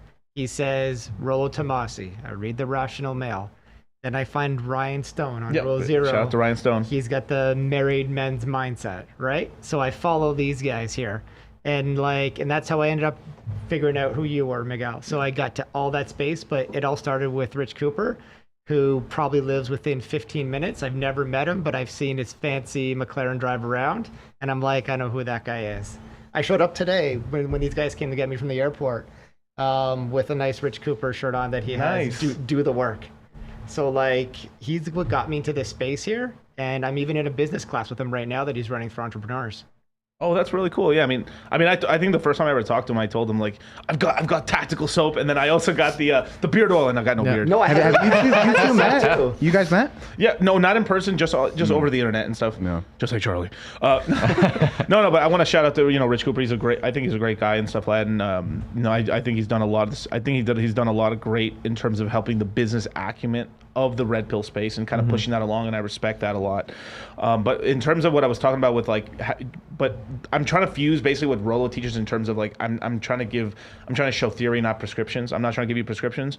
I just want to tell that to guys for them to know what they're getting into openly. Like if you start a business with your girl or with like a female or something like that, or like something else, or a very emotional, explosive person, you're going in that eyes wide open. That's it. That's all I can tell you. Like sometimes You're aware, it's aware and it's really successful. Like I would say 9 out of 10 times it's gonna fail, but that 1 out of 10 is like your mom's house. Yeah. You know. And I think you need to know that person for a long period of time. Yeah. And you need to bring different things to the table. I own a business with my wife. I know nothing about her business. She knows nothing about finance. I run the business on the finance side. She runs it on that side. And we've been together for 12 years before that's happened. Beautiful. So I know what I'm getting into, eyes wide open as I walk into this business. And like through COVID, I started turning a profit within 2 months. So like, we know what we're doing here. We now have 20 employees. Don't you think that a hustle is such a individual thing? Just in general, like when you are all in on a hustle and maybe a business, it's such an individual thing, because that's why I think the whole my woman and I are 50-50 partners in a business versus I run the business and my woman assists me. or I don't have a woman assist me at all and it's just my thing, is a lot better. Because even when I think of the most successful businessmen on an insane grind, I can think of many. I'm sure that, of course there's many that have women, but there's many that are single. And when I think of the most focused, razor sharp focused business women that are successful, a lot of them are single, because that whole kind of competition aspect of like the two butting heads. You can't have two alphas going at it at the same time. Exactly. Yeah. Even if like I'm firstborn, my spouse is firstborn. I know that's not great, but it works out great for us. I'm glad you know about that. I know about that. Yeah. So Birth order. Yeah. Right. I didn't realize that till later, but we're all good. But like I said, we bring different things to the table. And if you bring in different aspects of the table and you know not to step on what the other person's doing, that helps with the business there as well. And I mean, if I didn't go from, I had 0 employees to 20 employees in 30 years during like the pandemic, how many other businesses can do that? It's because we have a good working relationship and we know what we each bring to the table. I don't recommend everybody do it like you said, but you have to know what you're getting into, what you bring, and what the other person brings to the table. You just have to know what you're getting into. I mean, yeah, I can't even. There's like No, I agree. Yeah, I totally agree with that. Yeah. Well said. Heck yeah, man. But I don't know. People keep asking about Asher Thor. Oh, hi. Hey, that is Asher Thor right there. That is The him. one and only. The one and only. The White Devil. White Devil, Asher Thor, voice So actor. is it story time? It's a story time. Oh, yeah. So Yeah, we yeah. can White get into Devil? the story. So to go back to what you said about shooting your shot, it's a numbers game. Right. Playing back to the Crypto Mindset meetup party at your fantastic 3-story mansion you rented out. You had all these fantastic, beautiful bartender ladies and VJ. Shout out to VJ in Windsor. Love that man. Sheesh. That man and he and I bonded so much during the day. We met at the Fremont Experience. We were all hanging out, having a great time, having drinks and everything. We get to the party and everything. He goes up to the bar, starts chatting with one of the bartender ladies. He gets like 5 minutes into the talking to her. He's like, "Oh yeah, hey, what's up? Can I get your phone number?" I'm like, "Oh, she's pretty cute. Yeah, fuck it. Let me shoot my shot. Hey, can I have your phone number too?" "Oh yeah, sure. Here you go." He just looks at me like, "What was that? What are you doing? You stepping on my groove, man. Get up." And then he moves on to the next bartender, and I'm like, "See if I can go for two. Hey, can I get your phone number too?" "Oh yeah, sure, here you go." And he's like, "Bro, what the hell?" And then he turns around and we're all mingling. You're up doing something, and like these other guys are watching me. And obviously I'm putting on more finesse than I'm articulating right now, and of course, but we were just chatting. He moves on. He sees this very tall model that was there, and I saw him talk to her and went, "Oh, hi. Let's go for three." Asher just wants to be an Eskimo brother so bad. I do. VJ was heated. Oh, he was mad. Bro, you were going after. Like, I know you weren't doing it on purpose, but Not on purpose. He has great taste. He has great. He has It's like great taste. casino share. When you feel it's warm, you got to go in for You it. guys gotta let me stick in the Miami story about the. Oh my God. Oh, God, yeah. Hilarious. Super quick. Okay, I only got to spend so much time with him because we were so focused on everything we had to do for the CME. So we flew out 3 holders. Asher's one of them. I basically get to say hi to him. We do the camera introduction. We didn't really get to hang much Not a whole until lot. we were hanging with Rolo. But he's around everyone at the CME, and he's just picking up the vibe. And Troy Francis is there, and Troy Francis is hysterical. He's like, I've been checking out some of the women around here, and the quality. I mean, the pure quality. Like, What an and accent. and so Asher's just soaking all this up. And so the first time I really get to hang with him, we're in an Uber. Asher, very proper speaking guy, goes, "Kevin, we're going out cold approaching tonight." And I'm like, "Have you cold approached before?" He's like, "Never in my life." But I'm just feeling the vibe, and I'm thinking to myself, I'm like, "Oh Christ, I hope he doesn't embarrass himself." So Rocky and I take Asher to a club, okay? Immediately, first of all, he gets on stage and sings a fucking Frank Sinatra song and kills it. Yeah. And then he just starts macking on chicks. And at one point, he's got this chick dancing with him. And I think there's like actually 3 different videos we have of him cold approaching, killing it every time. But really, really briefly, because I don't want to take up your whole show. We go to this bar on this one occasion in that Miami trip. Rocky, Asher, and I. Okay, he starts dancing with this girl, talking with her. She's really digging him. But then she walks away from Asher, and this other dude swoops in, gets on the girl's arm, and we go, "Asher, he's like that. yeah." And we go, "Asher, he just took your girl." And he looks over and he's like, oh, well, we can't have that. And he goes over, he gets in between them and just physically, without saying anything, takes the girl back. Like, incredible. This was mine. Removes her from the other dude that slid in. And so as he's bringing the girl away from the dude the girl was talking to, the dude starts tightening up and following behind Asher. And I grab Rock and I'm like, Rock. I got super tight because I'm like, I don't want this to be a brawl, but this is our first utility. We flew out holders. The last thing I could have is, yeah, we bought a red pill lion. We flew out and I got my ass beat. Like, we can't have that. We were ready to fuck that. Yeah, so I'm like, Rock, and we came up behind them, and the dude looks over his shoulder, he sees me and Rocky, he goes, hey, you're not alone, are you? He goes, no, this is Kevin and Rocky. They're hip hop artists. He goes, they're YouTube rappers. They're YouTube artists. He said YouTube rappers. And yeah, the dude just looks at all three of us and he's like, all right, have a good night. And he dips out. But Asher was fucking killing it. And dude, his game is incredible. Long story short, really but good. It was his first fucking weekend cold approaching ever, and he didn't fail once. So experiences like that, it makes it like all the more worth it. Like when you see that shit, just feeling the vibe and picking up on it and putting it into effect. It's just talking to people, man. It's not overthinking about it, and just like, hey, this is a person I might get to know. See what comes out of it. If you're more interested in like getting to know them, or if you want to smash, you do you. No, it was so cool. Thank you. It was super. The legend of the White Devil continues. Oh yes, yeah. It will continue on for years and years to come. Yeah, when I heard that story about Vegas, I was not surprised. I'm like, he's getting the taste. He's getting the taste of what Asher He just does. gets the opportunity because we were so pissed. We were so tied up. I don't know if we were in the middle of a production or not, but something was going on, and that party came up so last minute. I'm like, fuck, we can't get out to Vegas right now. And then I got word that like, oh, well, Asher's there. I'm like, he's there? Like, he just pulled up? I've got some big news about the next Crypto Mindset meetup. Oh, please. It is going to be in Q1 of next year. It is bigger, badder, and better. Oh right? boy. Oh yeah. Charlie's going to be there too. Oh yeah. Charlie's going to be there in person, no rug this time. That's crazy. It's going to be freaking wild. In the wheelchair. In the wheelchair. And I want you to know, like, what like all the money that we got it for. I mean, we literally overspent.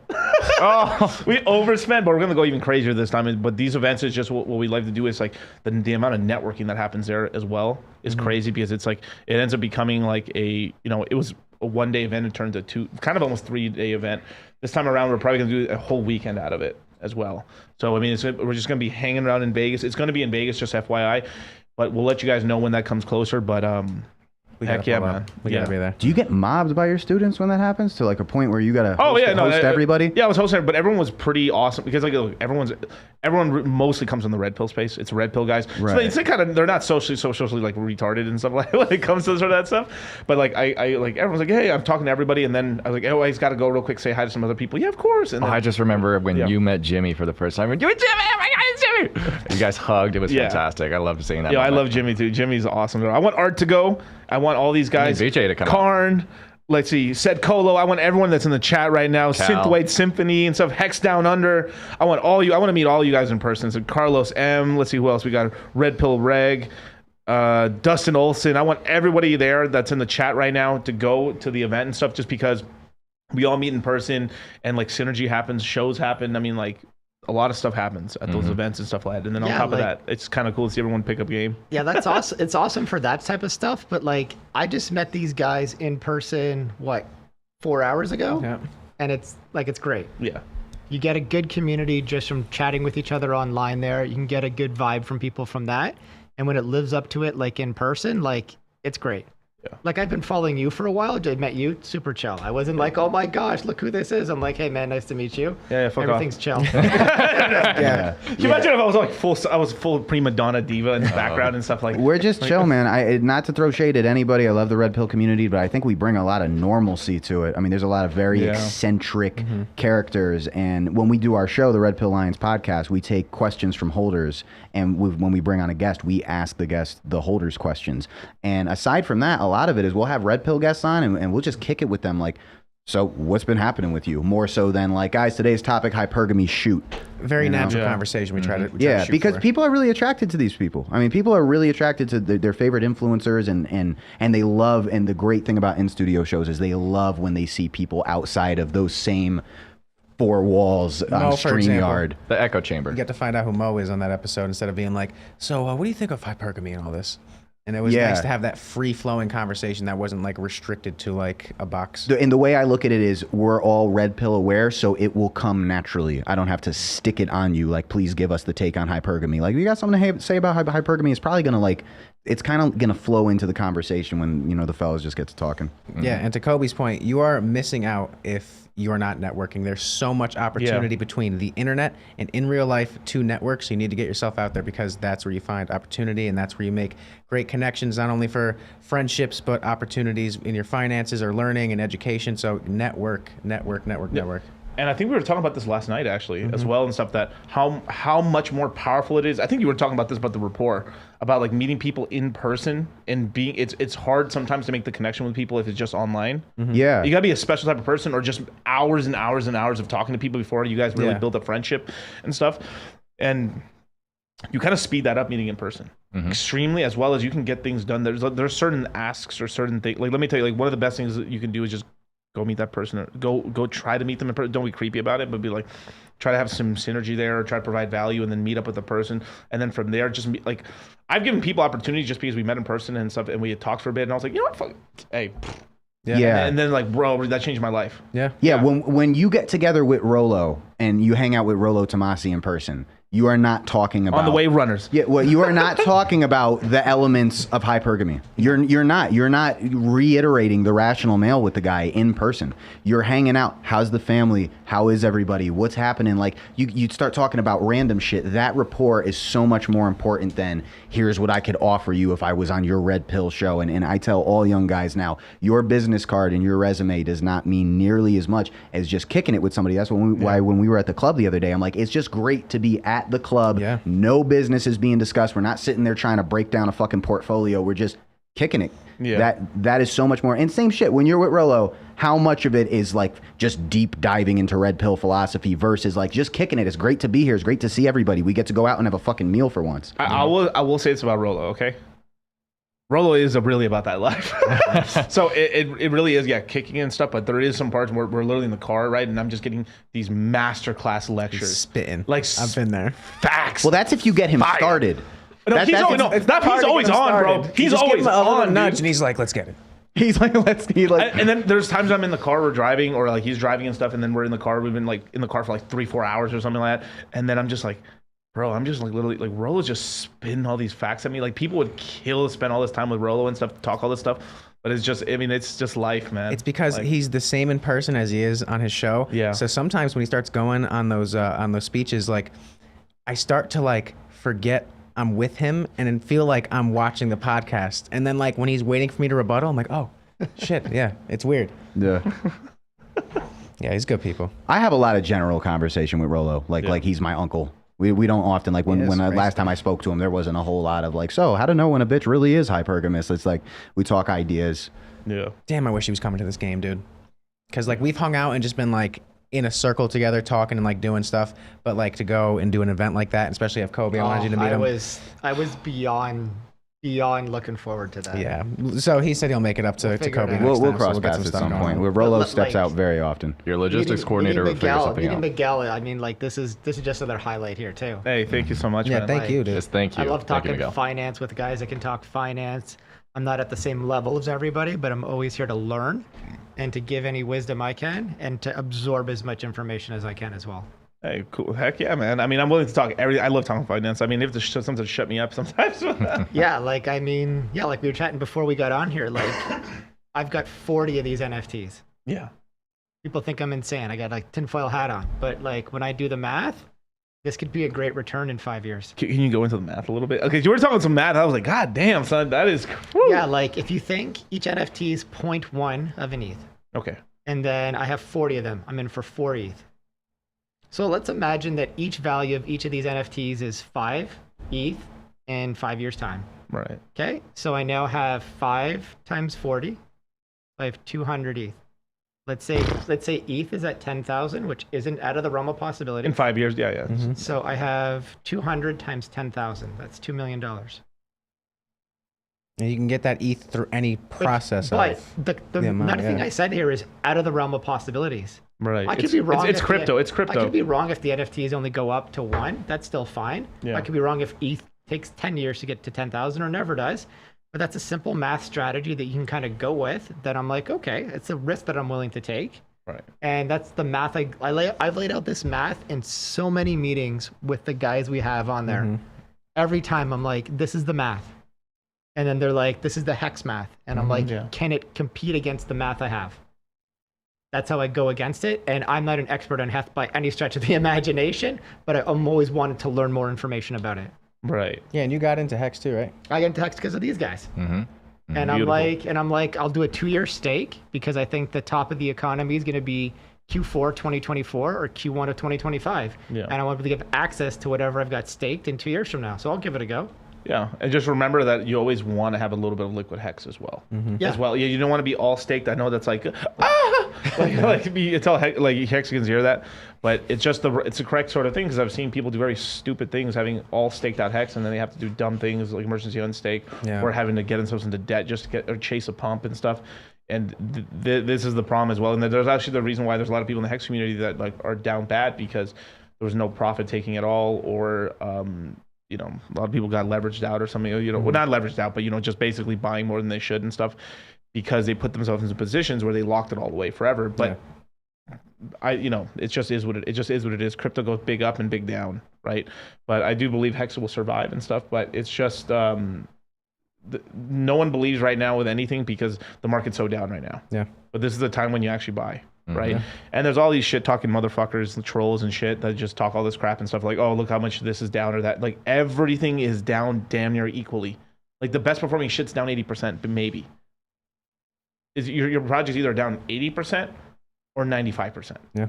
In between that realm right there of drops, your project is down 80% from all-time highs to 95% from all-time highs. Shut the fuck up. Literally, like, I mean, I've got to say this, like, shut the fuck up. Yeah. Look, your real estate shit. It's getting harder to buy real estate. It's getting hard. The profits are going down. The price of the houses are going down. Your payments are going up, especially if you're trying to get into a new property. Doesn't mean it's not profitable, but it's getting harder on real estate. Equities fucked up the ass. The whole geopolitical market and stuff is pretty smashed right now. Inflation's up through the roof. You got to be fucking like blind not to see like, yo, everything's doing bad right now. It is not just crypto, though. Crypto is the peak in terms of like risk. Yeah. In terms of the risk asset, but it's the first one up, it's the first one down as well. Yep. Well, think about it. I don't know if it's the same thing here in the US as it is in Canada, but if you have like 80% equities and 20% fixed income in bonds, or if you have the exact opposite, 80% in bonds and 20% in equities, they're both down about 10 to 15% equally. Bonds have been getting hammered here. So if you're in a conservative investment, you're getting hammered regardless. Right. What do you think is going to recover quicker out of everything? The conservative investment or moderate to growth investment? Like the 60-40 strategy just got broken. Yeah, it doesn't work. Doesn't work anymore. Like I follow Greg Foss, who's big in Canada for Bitcoin, and he's been talking about this for years. Like teach the kids, like he was a bond trader, and like you can't keep following the bonds. Yeah. You got to go into equities, pick the right equities, be patient. Patience is the key, I find, with everything. And I'm glad you brought that up earlier. It's because like you guys are younger. It's harder to be patient when you're younger. Yeah. When you get a little bit older, you can wait 10 years for something. Yeah. I can wait 10 years if ETH takes 10 years, if Hex takes 10 years. I've got the time. I'm in no rush to get out of here tomorrow, but acknowledge what you're kind of looking at down the line here. No, I think that's the right mentality to have. That's why I said there is some superpowers from being in equities and stuff. That's what it gave me, like dollar cost averaging and stuff like that. And there's some guys making videos about dollar cost averaging being bullshit. It depends on what your dollar. Yeah, if your dollar cost averaging into horse shit, you're getting into horse shit. But it's all. But so there is this whole thing of like, this is why I lean so much into fundamental analysis, because it's like I have to make sure what I'm investing in isn't just going to disappear tomorrow. But in like everything, crypto's risky, but it's sort of like crypto's everything. It's like angel investing mixed in with like traditional investments mixed in with fucking high volatility. It's like everything like degenerate and not degenerate all fused into one.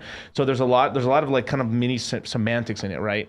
Like I like me investing into the Red Pill Lions, I am risking my capital. Of course I am, but I'm willing to take that risk. I'm also investing in you guys right here at the fucking look. Ethereum was at $1,500. Yeah. It is $1,300, and that bitch is probably going to $600 to $900 in the next 3 months.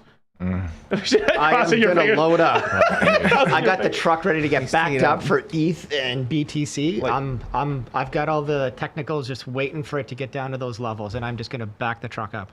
I mean, look at this. Hey, Austin, can you pull my screen up for 1 second?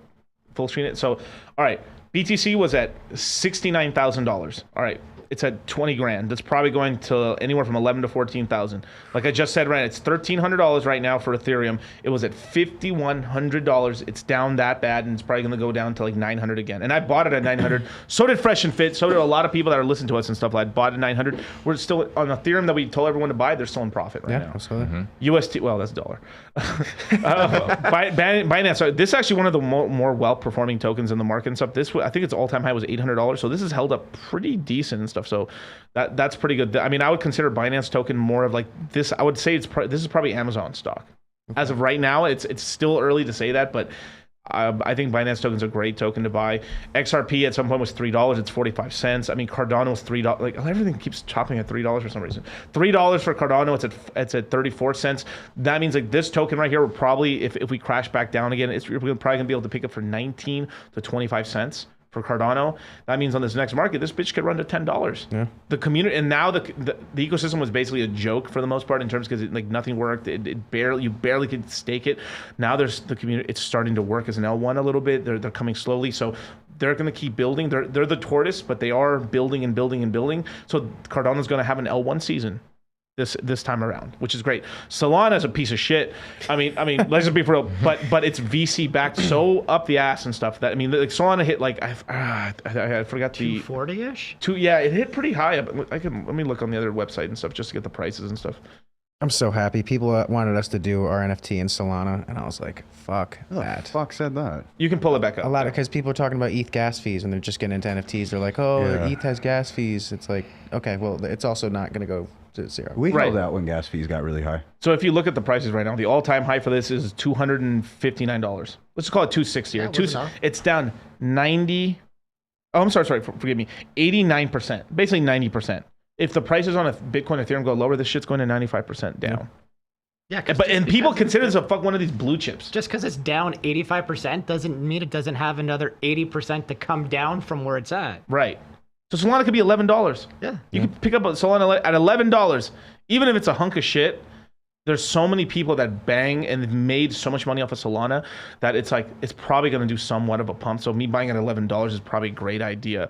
Like, and the thing is, this cycle is so different compared to other cycles in the market because the 2017 and 2013 markets were vaporware markets. Yeah. Basically, the projects were created and they die. Yep. But through that vaporware, you had something like Ethereum created, which has generated this entire space. The whole 2021 market created useful things. We've gotten Uniswap. We've gotten Cardano's exist in the last market. We've gotten Solana, Dogecoin, which is back in the day. And so you have some things that have survived. You have Polygon. You have layer zeros, layer ones, layer twos. You have all, and people are now talking about layer threes and stuff. And that's a whole fucking thing, right? Dogecoin, right? It's almost 6 cents, basically. Its all-time high was 81 cents. Yeah. Right. Yeah. It's so this next cycle, this shit's probably going to $1 or $2. It may be, right? 1 or 2, or even if it goes to $2, right? So that means Dogecoin, if it crashes, then it's probably going to go to 2.5 cents. So you're buying something at 2.5 cents. You just forget it. You buy it, put a little money, buy it, forget about it. Later, 2 years from now, 3 years from now, whatever, when everything's are fucking going bananas. You sell that for multiples. You make 40, 50 times on your money. Dude, Doge had so much clout for an altcoin. I was just thinking about it. And Elon's still gonna be banging it. He's gonna be talking about it because you guys know right now, like Elon's probably secretly buying Doge right now. Probably. Very light. I mean, come on, like let's just be for real. Polkadot, right? When I first got into Polkadot and stuff, we were buying it at $3 to $5. It's back to $3 and $5. Its all-time high, I think, was $40 basically. This time around. Now, the problem with like Polkadot, right, was that it built its entire ecosystem, but it had a shit ton of VC investing. So like Polkadot never pumped as much as it should have. A lot of the tokens on Polkadot, its vesting schedules, which basically means when the emission of tokens are coming out to the early investors, basically just kind of nuked the projects and that didn't let it grow. As well as on top of that, because of that, it was so VC heavy in the bad way. This is the same thing happened to Solana. The Solana token pumped crazy because it hit virality with VC investment backing as well as like normal retail investors, and that's why it went crazy. Yep. The NFT space, a lot of people made money in the NFT space. The average token on Solana, horse shit. bullshit. Like, bro, everyone just lost money. And then the fucking people from Stable and all these cunts and shit, well, you know, whatever. But like all these people from like, they just got caught lying, and they admitted to lying of saying like they basically were double count or like triple counting on money they already had. So they basically, because this person would lend us this money on this money. So imagine having money that's not really real, just locked up in your protocol that you can't even use. And they boosted up their TVL, and these guys would say like, well, at the time, you know, our total money locked on Solana was only 1% of Ethereum, and we just thought that wasn't fair. Bitch, no, it's just like, that's the free market. It's like people put money on your protocol depending on how much trust they have, and over time you can have a lot of money. So what they did is they boosted their numbers up to get themselves to 10% of the total money locked on all of crypto and stuff like that. And then now it's coming out that like, no, it was horseshit, right? And you know, a bunch of bullshit, right? Just for clout, yeah. Polygon right here, right? Polygon, right? Polygon's all-time high was basically, you know, let's just call it $3 because I saw it at $3. So sometimes these sites, they don't show the correct all-time high price because they're counting more of the body instead of the wick and stuff. But I did see it. So let's just call it $3. It's at 82 cents. This is one of the better tokens on Ethereum because the amount of business acumen they have. So they're picking up basically some of the biggest corporations on the planet to launch on Polygon. This thing's probably going to go to 50 cents to 40 cents at some point. If Bitcoin crashes to 11 cents, I mean, I'm sorry. If Bitcoin crashes to $11,000 and stuff, right? Shit. I'm talking about a lot of cent coins here. Yeah. Instead of, you know, my heart. I was like, oh no. But if Bitcoin crashes to 11K, right? These coins are going to overdump. Yeah. So best case scenario, they just dump relative to the same. If Bitcoin drops at like 40%, most coins are going to drop 40%.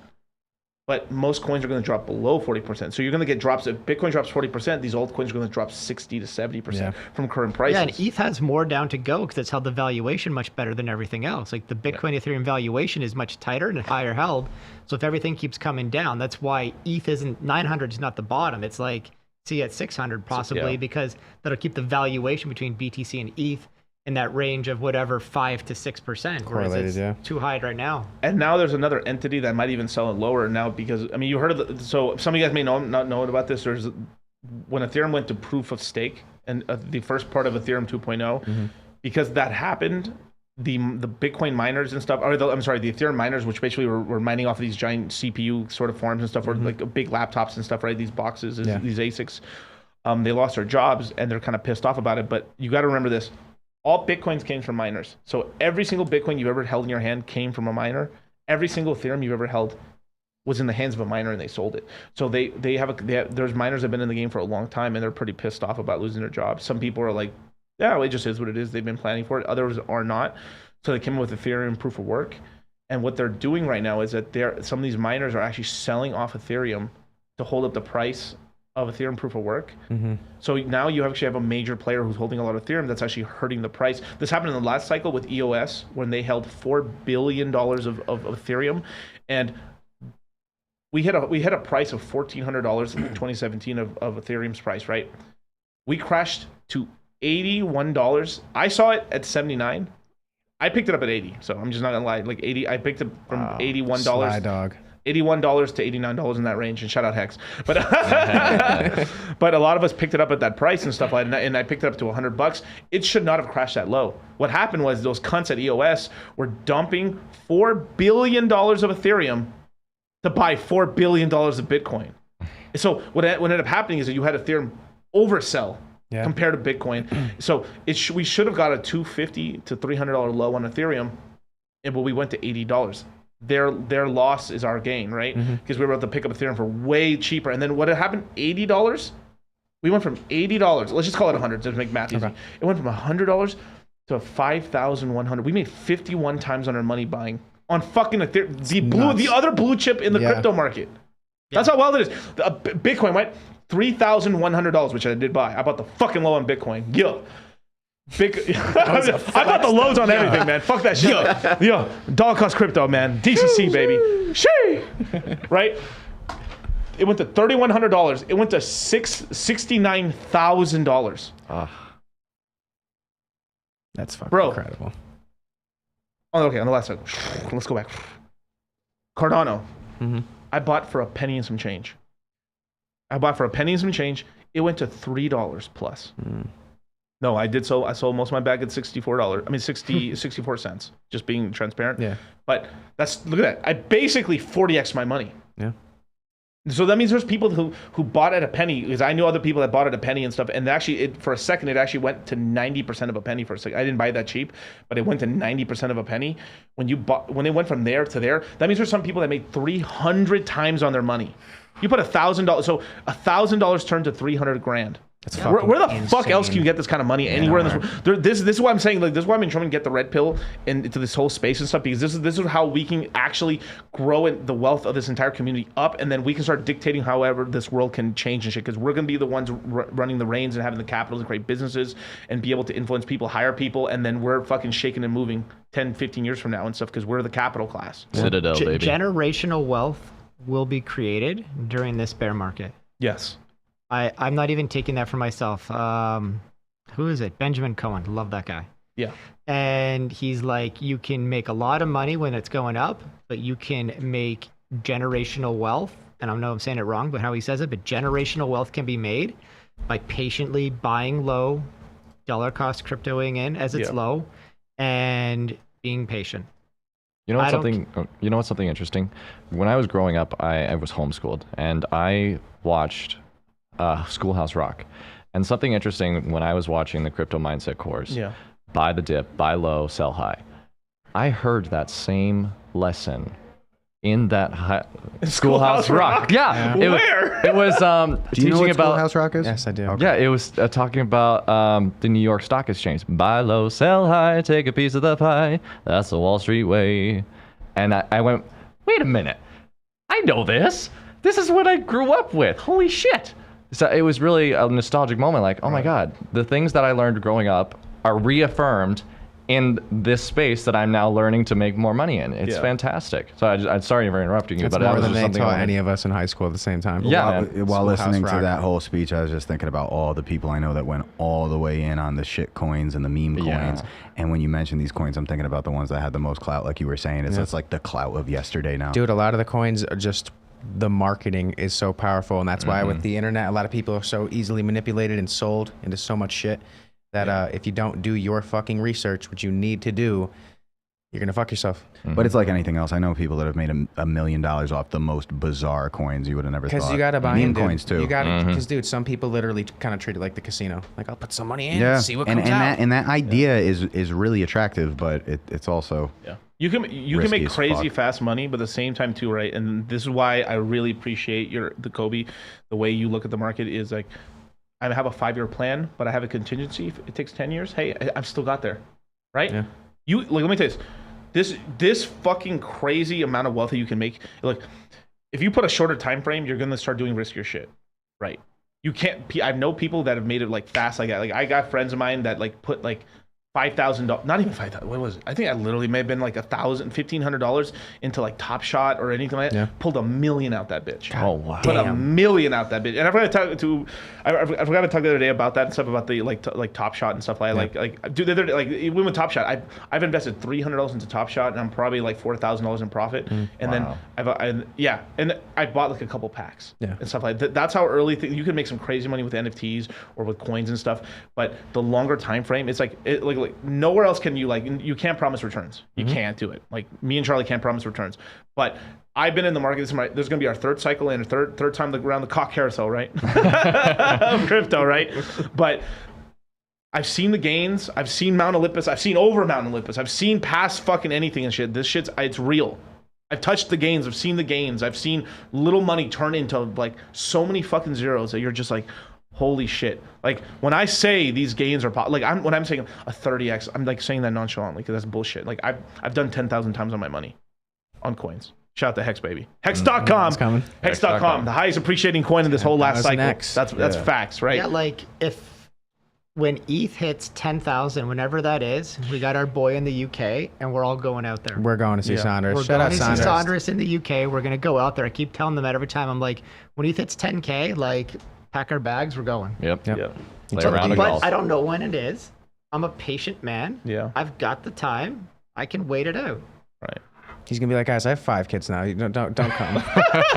With what you were just saying, that's why when we started the NFT, I actually was so naive. I had no clue that a good majority of NFTs are scams, that a good majority of NFTs are rug pulls. Because you're a good person. Well, it's because you have morals. Well, no, it's more so because when people started saying, "Oh, scam, you won't make any money," that's bullshit. I equated that to the people I always heard who knew nothing about crypto in general and said it's all bullshit, don't waste your time. So when I was first introduced to NFTs and when Rock first started the project and I got on board with the marketing and brand identity, I was thinking that the people that were saying it was a scam and it's not worth your time and it's bullshit were the people who knew nothing about crypto or the market in general talking shit. I had no clue. You weren't wrong either. Well, there is an aspect of that. And so what I was thinking when I first started hearing that was like, yeah, it's like anything else. If you know what you're doing with an NFT, you can make good money. If you don't know shit, you can get yourself into some financial trouble. But same thing with all of the crypto world. So that was before I actually found out about the legitimate rug pulling and everything. And I was like, oh, okay. But you hear enough of that talk. And then, of course, like guys our age, you know, dealing with what we're dealing with, we got our parents leaning in our ear. Well, Dave Ramsey says not even to touch crypto. And I'm like, oh, okay. I will say this, though, before I should talk shit. Shout out to Dave Ramsey. He's a goat. He is a goat and stuff. I fuck with him. But some of his information's probably like, it's a lot of beginner information. I think it's a little bit more for like the everyman. Yeah, right? yeah. And I don't want to shit on it because like having no debt's awesome. Yeah, of course. Right, but then debt does become, and this is where the thing is like, you have to be financially responsible. You have to have a plan, and then sometimes plans don't work, right? And you got this is the whole thing. At the end of the day, you push the red button, you push the green button. You got to take responsibility for your actions, right? And there's certain times in play. Now, I don't ever recommend taking debt on and stuff or borrowing money to buy crypto and stuff like that because it's dangerous. But if there's ever a time to do it, it's in the fucking midst of a fucking bear market. Yeah. But I will never tell you that like 2 years from now when it's like straight up like this and stuff, borrowing. Like we had to tell people like they were seriously coming to us like, hey, Miguel, I'm thinking about borrowing money from the mafia. What? No. Oh, are you out of your mind? Are you retarded? Going to give for crypto? For crypto? For crypto? Oh, you're gonna get your fucking legs broken. Stupid. Just and then the same thing too. It's like people borrowing money from like on DeFi platforms in order to borrow and leverage themselves up. Those things. The way the DeFi platforms work, there could be a Wiccan price, and then it'll automatically in the background liquidate you at like 2-3 in the morning when you're asleep. So you wake, you could be worth like $100,000 when you go to sleep and wake up and you're worth nothing. And you're like, what happened? You were levered out, and there was a fucking just some random Chinese guy decided to sell it down for a bit, and or the exchange itself did something and did scam wicks and stuff. There's all kind, and you're supposed to have stop limits and stuff, but like sometimes even on the DeFi stuff, it can overrun, and then you get fucked. Yeah, it does. It's crazy. It's just the space is crazy, and this is why we never tell people to use leverage at all. You don't need to use leverage because. Now, debt is leverage, and there is good leverage. Like you put 20% down on a property. You're essentially doing a 4 to 5x leverage long on real estate when you buy a property. That is leverage because they're lending you money you don't have, right? But that's also why they get rich, because it's a safer product. It's if it doesn't go bad, then when it's paid off, you have more money than you started with, and then on top of that, you can then if the property appreciates over time, you can then like. You know, pull money out of the property and then take them into another property or ape it on some fucking lady's tits or whatever the fuck people are doing and shit, cocaine and Escalades. But that's what's kind of going on in space. So there's a couple times where like if you're 18 to like 25, I mean shit, let's just be more real. All right, let's just say you're 18 to like 23. Who gives a fuck? Ape all your money in. Right? Okay. Because you're super young. No, I agree with that. Because the money I made from 25 and under was bullshit money. I wasn't making any money at all. It took me years of grinding before my business even hit like $100,000, killing myself, sweating like a Mexican outside. It's also being committed to possibly losing money. It's committing that money, and that's why actually we take personal phone calls from people who are interested in becoming holders, and I've gotten those same bizarre phone calls. I've gotten a phone call from like an 18-year-old kid. He's like, hey Kev, all I have to my name is $1,000, and I'm thinking Red Pill Lions is my bet to flipping that, and I'm like, just don't even buy in. Like, don't do it. You have to have enough capital to be able to commit a certain amount of money to the idea of either making money or holding for years or losing. I mean, sometimes you're going to lose, but you're committing that set of money that you set aside to losing. You got to be ready to invest too at the same time, bro. You got to feed yourself. Yeah, no, you have to. And what I was saying before is no shade on Dave Ramsey because I've studied his stuff. He obviously has good information. He obviously knows what he's talking about. But I think the older generation has a few key figures who they look at as their word in its entirety, right. end all be all. Word is God. And so, like, you know, when older figures in my life are like, well, Dave Ramsey says don't even get involved in crypto, like it's not worth it. It's kind of like, well, I mean, okay, Mom, and here's Miguel. So how do you explain this?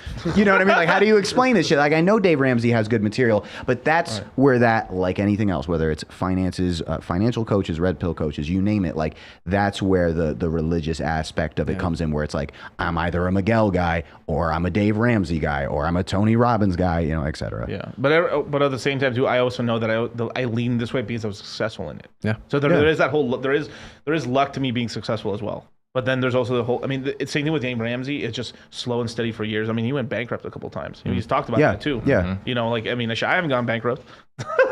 But there's that also. But he also was taking risk in real estate, and he fucking crapped out just like a shit ton of other people. Yeah. But at the same time too, there is something beautiful about him. Also, like pulling himself up back by his bootstraps and shit, and then not giving up. And then that's I think that whole red pill mentality in terms of just like, fuck it, I can't give up. I have to keep trying. And there's that man stuff right there. And then he tried again and then succeeded.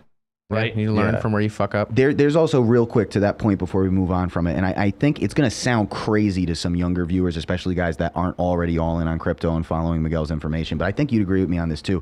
Like you were saying, when you're younger, like that money is bullshit. So it does sound crazy to some younger guys that aren't versed in this. But like if you lost $2,000 at 20 years old, I know it sounds crazy, but what's the big fucking deal? It's not a big deal at You all. know how quick that money goes so fast. And what was it going to get spent on anyway? So I'm saying like a certain amount of money you have set aside to, for lack of a better term, think of gamble how with. many people completely wasted those stimulus checks. Oh yeah. Dude, Perfect example. Dude, that was like prime opportunity, and like some people just weren't wise to what's going on. Yeah. Some people put their stimulus into a coin or put it into something and had great returns. And like when you're talking about taking a loan out, and then when you get some free money from the government and instead like not putting it into something, like you don't have to take a fucking loan out, and you're not always gonna get a stimulus check, but wisely use the extra funds you have and be able to figure out with research where you want to put it and listen to people that are educated. Like deep down, I can respect. Look, most people take on debt to buy fucking liabilities, to buy flashy shit, to buy cars, to buy dumb shit, right? And shit. Now cars are cool, but but buying cool stuff and everything, right? Or there's a guy that gets into debt. Now there's like two. Now in that scenario, the guy who uses debt to buy assets, right?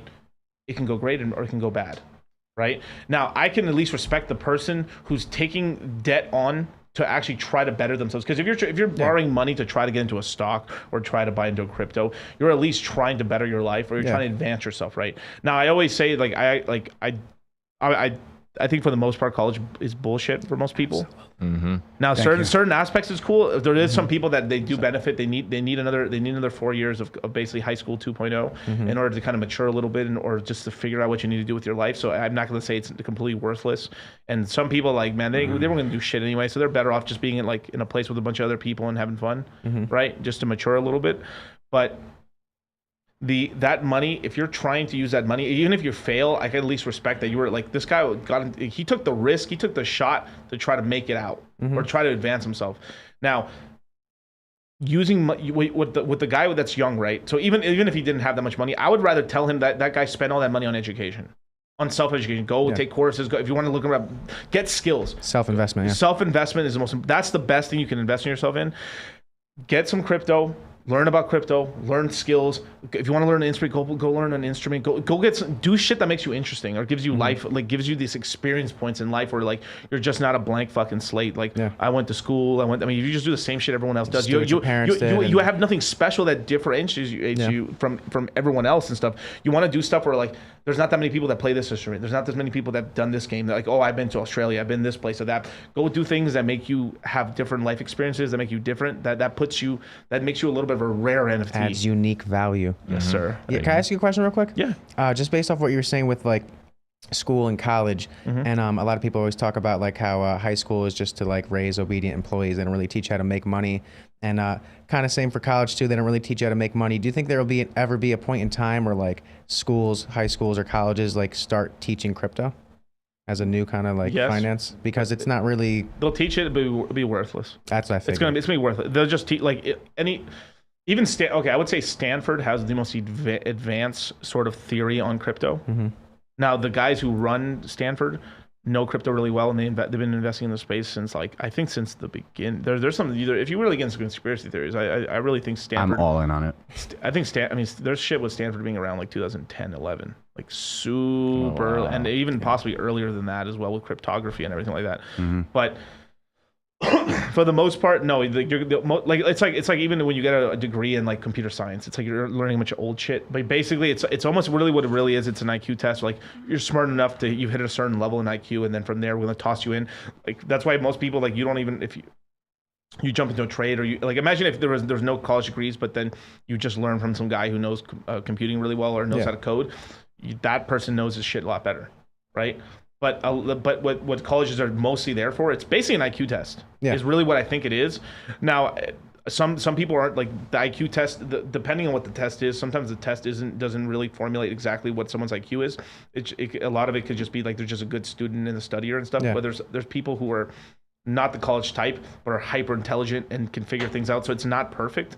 But it's what society has used for a long time to actually disqualify people and give people that's why if you had a college degree back in the 60s, you actually earn money. You could. I remember being in school, people telling me this, and this is 2005 and stuff, saying if you got a college degree, you'd pretty much get $100,000 job right off the bat. What a load of horse shit. But it was real maybe in the mid 90s or something like that. Yeah, it's a different world. But it's a different world. But they've now bastardized it. When someone tells me they have a bachelor's degree or I went to college, I'm like, who gives a fuck? It's on every fucking resume too. Do you have a bachelor's degree for this thing you don't need? Now they're wanting masters. I think it comes back to the red pill in finance and the red pill in education. I mean, we're sold a dream about everything that is simply not true. Do you remember when we were in school, the school we went to in North Carolina, do you remember that you had to be a straight A honor student to have the privilege of taking a personal finance class? Yes. Now that to me, I've been red pilled with women. I've been red pilled with government conspiracy, but man, that's one of the biggest red pills in my adult life when I look back and I'm like, no, it's not just semantics. I had to be a straight A honor student to have the privilege of learning the only thing that was actually going to benefit me in this world. I learned nothing about credit. I learned nothing about personal finance. I learned nothing about a mortgage. I just learned bullshit. And quadratic equations. You know what's kind of fucked up is for some reason, there's almost the same stigma that's in the red pill about game and pickup. It's almost a similar stigma to saying college is bullshit, saying the educational system sets you up to be a worthless employee who's never going to be able to own his own business or even understand finance enough to be able to operate in the world and be successful. There's almost this stigma where it's that's just all semantics. He's one of those doomers in respect to how college and the educational system is bullshit, but it's just fact. That's how they're brainwashed to think. They're a business. College is a business. They want the populace to think that, and they want you to think that if you're a hardworking person and you got kids and you went to college, your kids got to go to college or they ain't gonna be shit. So those parents are scared and they're like, well, if you don't go to school, then you're not gonna be shit. That means I failed. And then those kids feel that pressure and then they get fucking shamed into going to college, going to do something they don't want to do. They get a degree in something they don't even really like. They get out of school, can't find a job for what they got the degree for, and then they're also $100,000 in debt.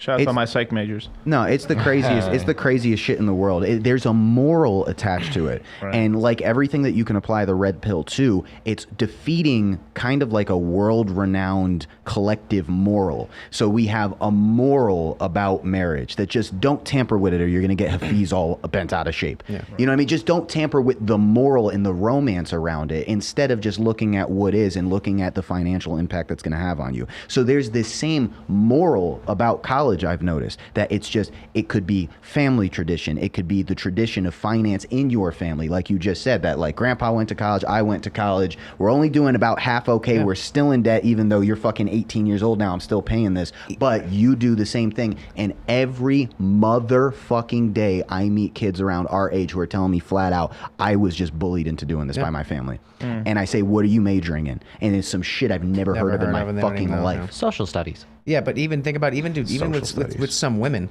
are you in college? And then if you're not in college, you're like, oh, that's kind of a turnoff. But it's also because they're kind of wired to think like that anyway. Yeah. Every time someone asks me, did you go to college? No, I wasn't retarded. Why not? That's a great response. You need college for doctors, and that's about it. See, I really subscribe to Aaron Clary's perspective. If you want to go into college, shout out. I just talked to him this morning. I know. Oh, really? Okay. Yeah. I know. I think I'm the son he always wanted. I really am. I love his message. If you want to go to college, the only thing you should go into is a STEM field because you can make a trade out of that. Everything else is pointless. You'll go into college debt. You'll waste your time.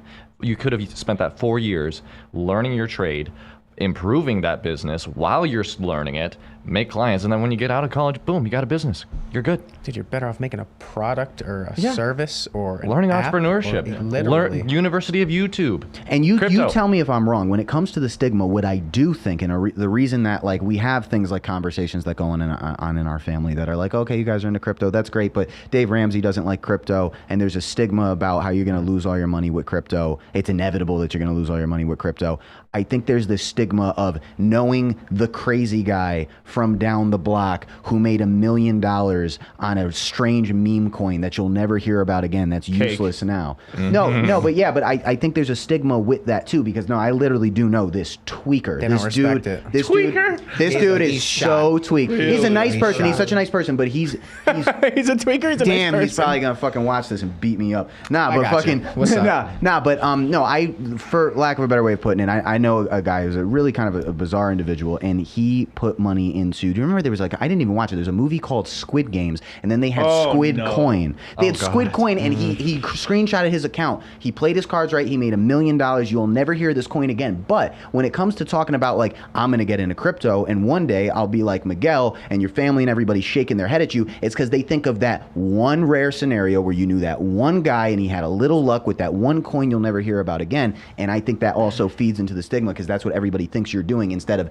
getting involved in Miguel's course, learning from Charlie, and planning on being in this for the long haul. That's the difference Am I right about that stigma? Yeah. Yeah. That's the difference of him saying, I'm okay with 5 years, I'm okay with 10 years, and then people our age being like, I need it right now. Let me just do the shit coin because it's hot. It's a And, like, try to make the money. TLDR generation. mean, I want it now. I want my money now. You'll be shocked of how many people have taken, like, I get told this lie every day. People lie more than women when it comes to this shit, right? They'll tell you, like, Miguel, I'm here for the long term. I'm doing this and stuff. I'm here. Like, they're like damn near like they're trying to be your girlfriend, damn near telling you these fucking bullshit lies, this honeymoon shit of like, I'm here for the long term. I swear to you, dude. Like, I'm like, it doesn't matter if the prices go down. I'm gonna be here forever.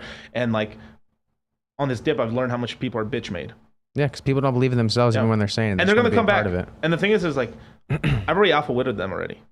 I've already alpha widowed. I think I've said this in the stream. What I was saying, I think I've alpha widowed them, because no matter what's going to end up happening is when the prices go back, they're going to crawl back over here. And I'll take them back in. Hey, come back in. I'll try to help you out. But you missed the lows. They're gonna be like, damn. You missed the lows. Yeah. Now you got to play. Now you got to play this game a little bit like this. Like, there's a freight trade coming in. You've got to jump in between. Like, you got to learn when to jump the fuck out. And you're not gonna get as many. Like, you're not gonna get, like, you could, if you get into a new coin, you maybe could get 100x, 40x. But now you got to be okay with a 10, 20x. Oh, I'm sorry, 10 or 20x, right?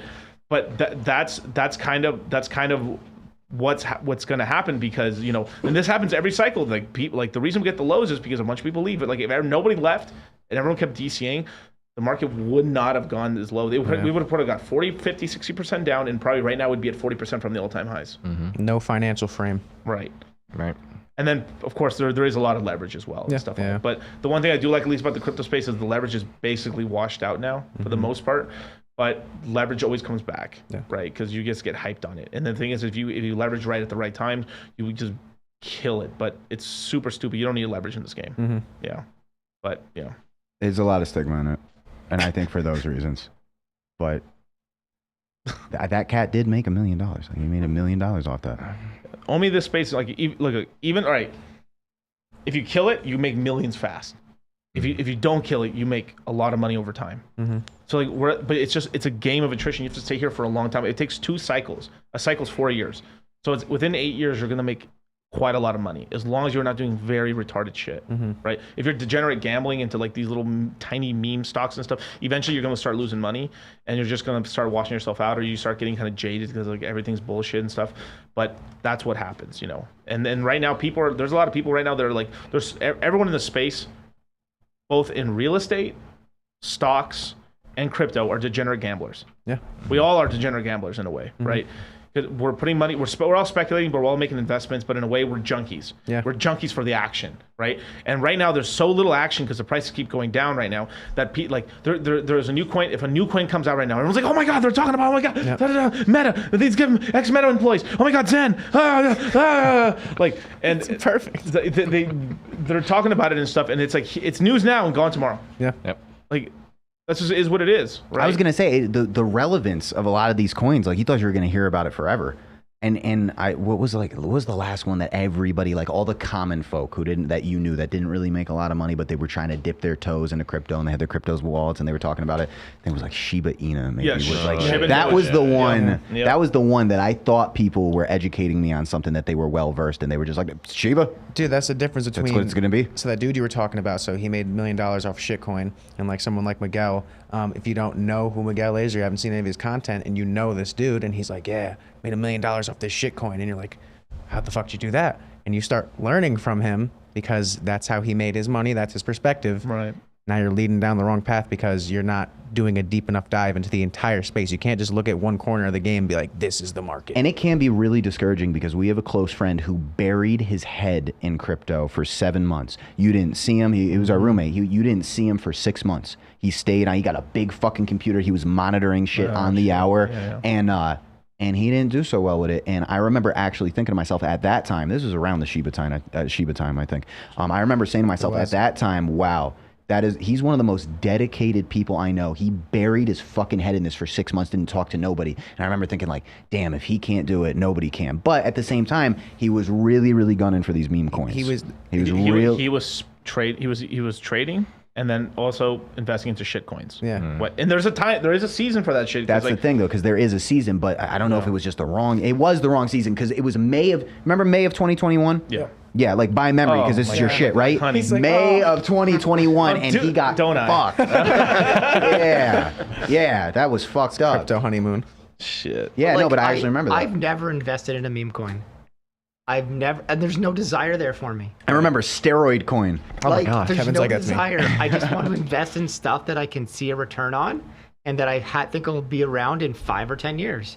But like, I think that's how my mind was built back when I was young. I do have a useful 4-year university degree in economics. I could have done my job without it, but to understand the space, It's useful. it is so useful to understand the macro environment, know what the heck's going on in this world here, and that you understand what risk on, risk off is.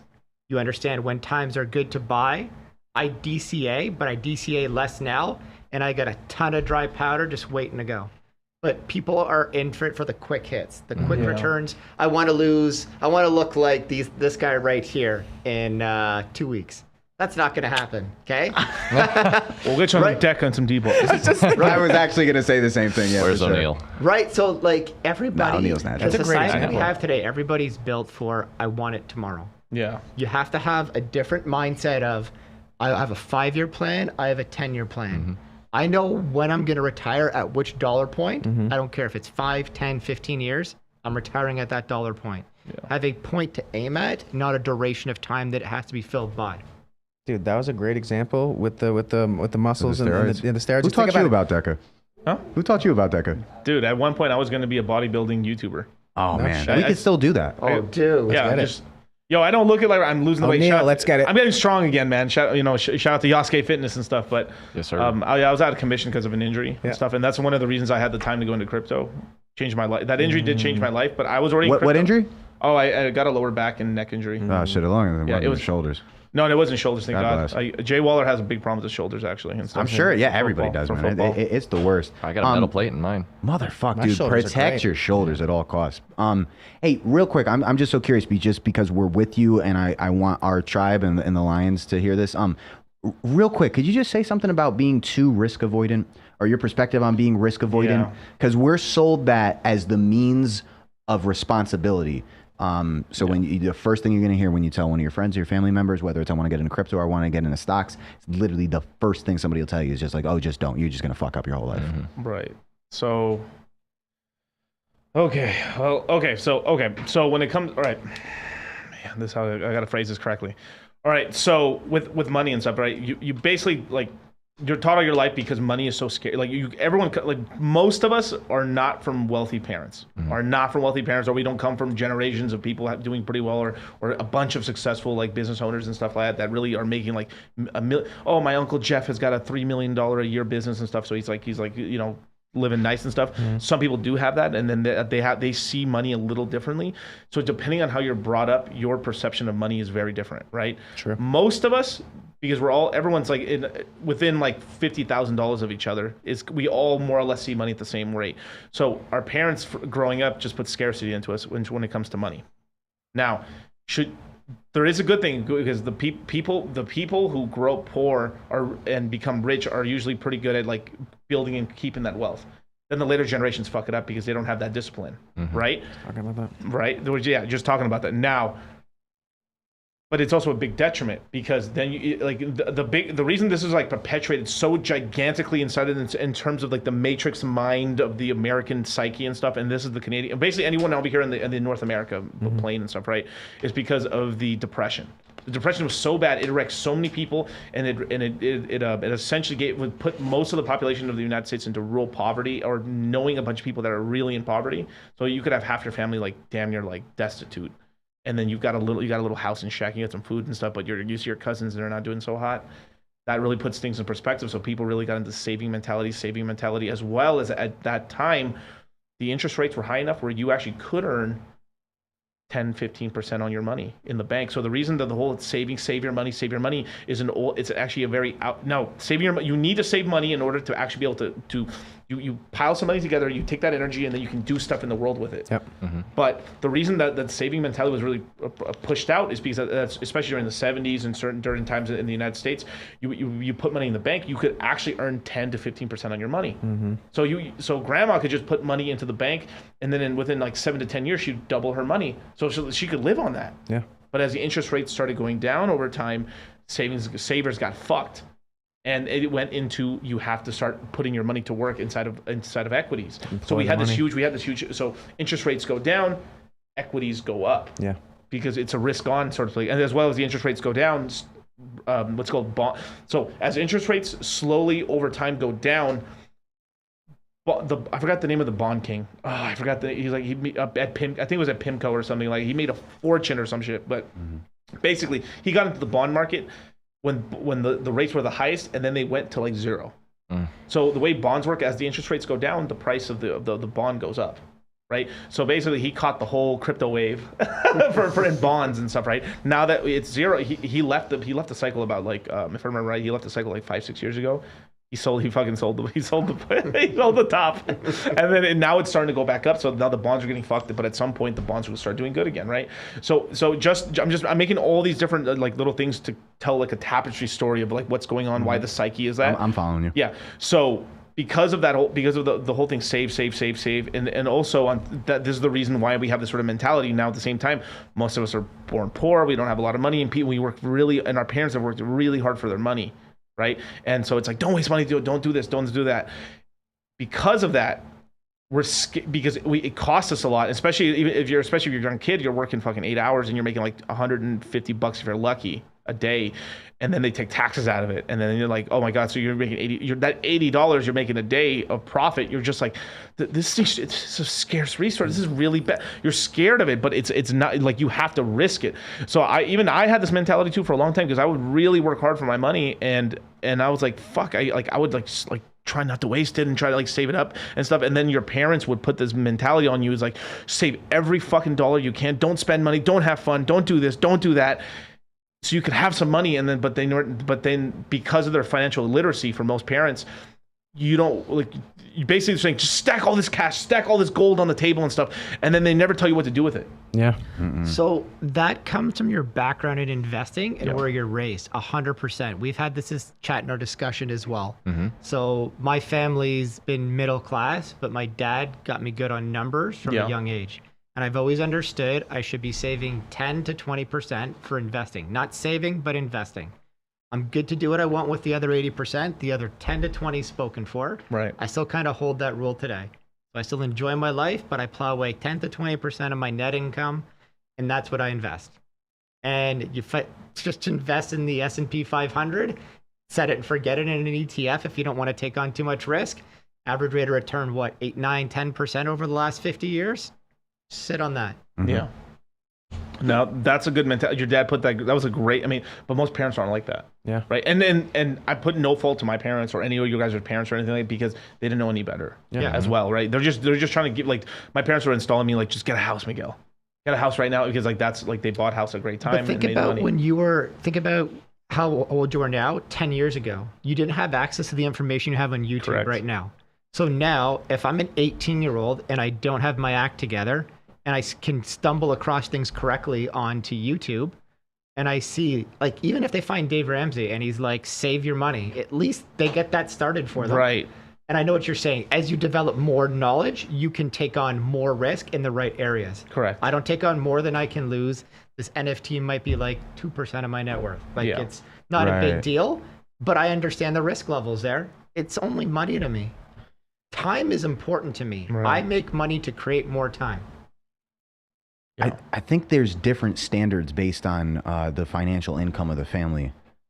So Yes, there's no, there there's definitely is. There's different standards based on different incomes. And so I actually think that the 9-to-5 working man can install some pretty good principles in a young kid, because, like, my grandfather used to say, kids don't know the value of a dollar.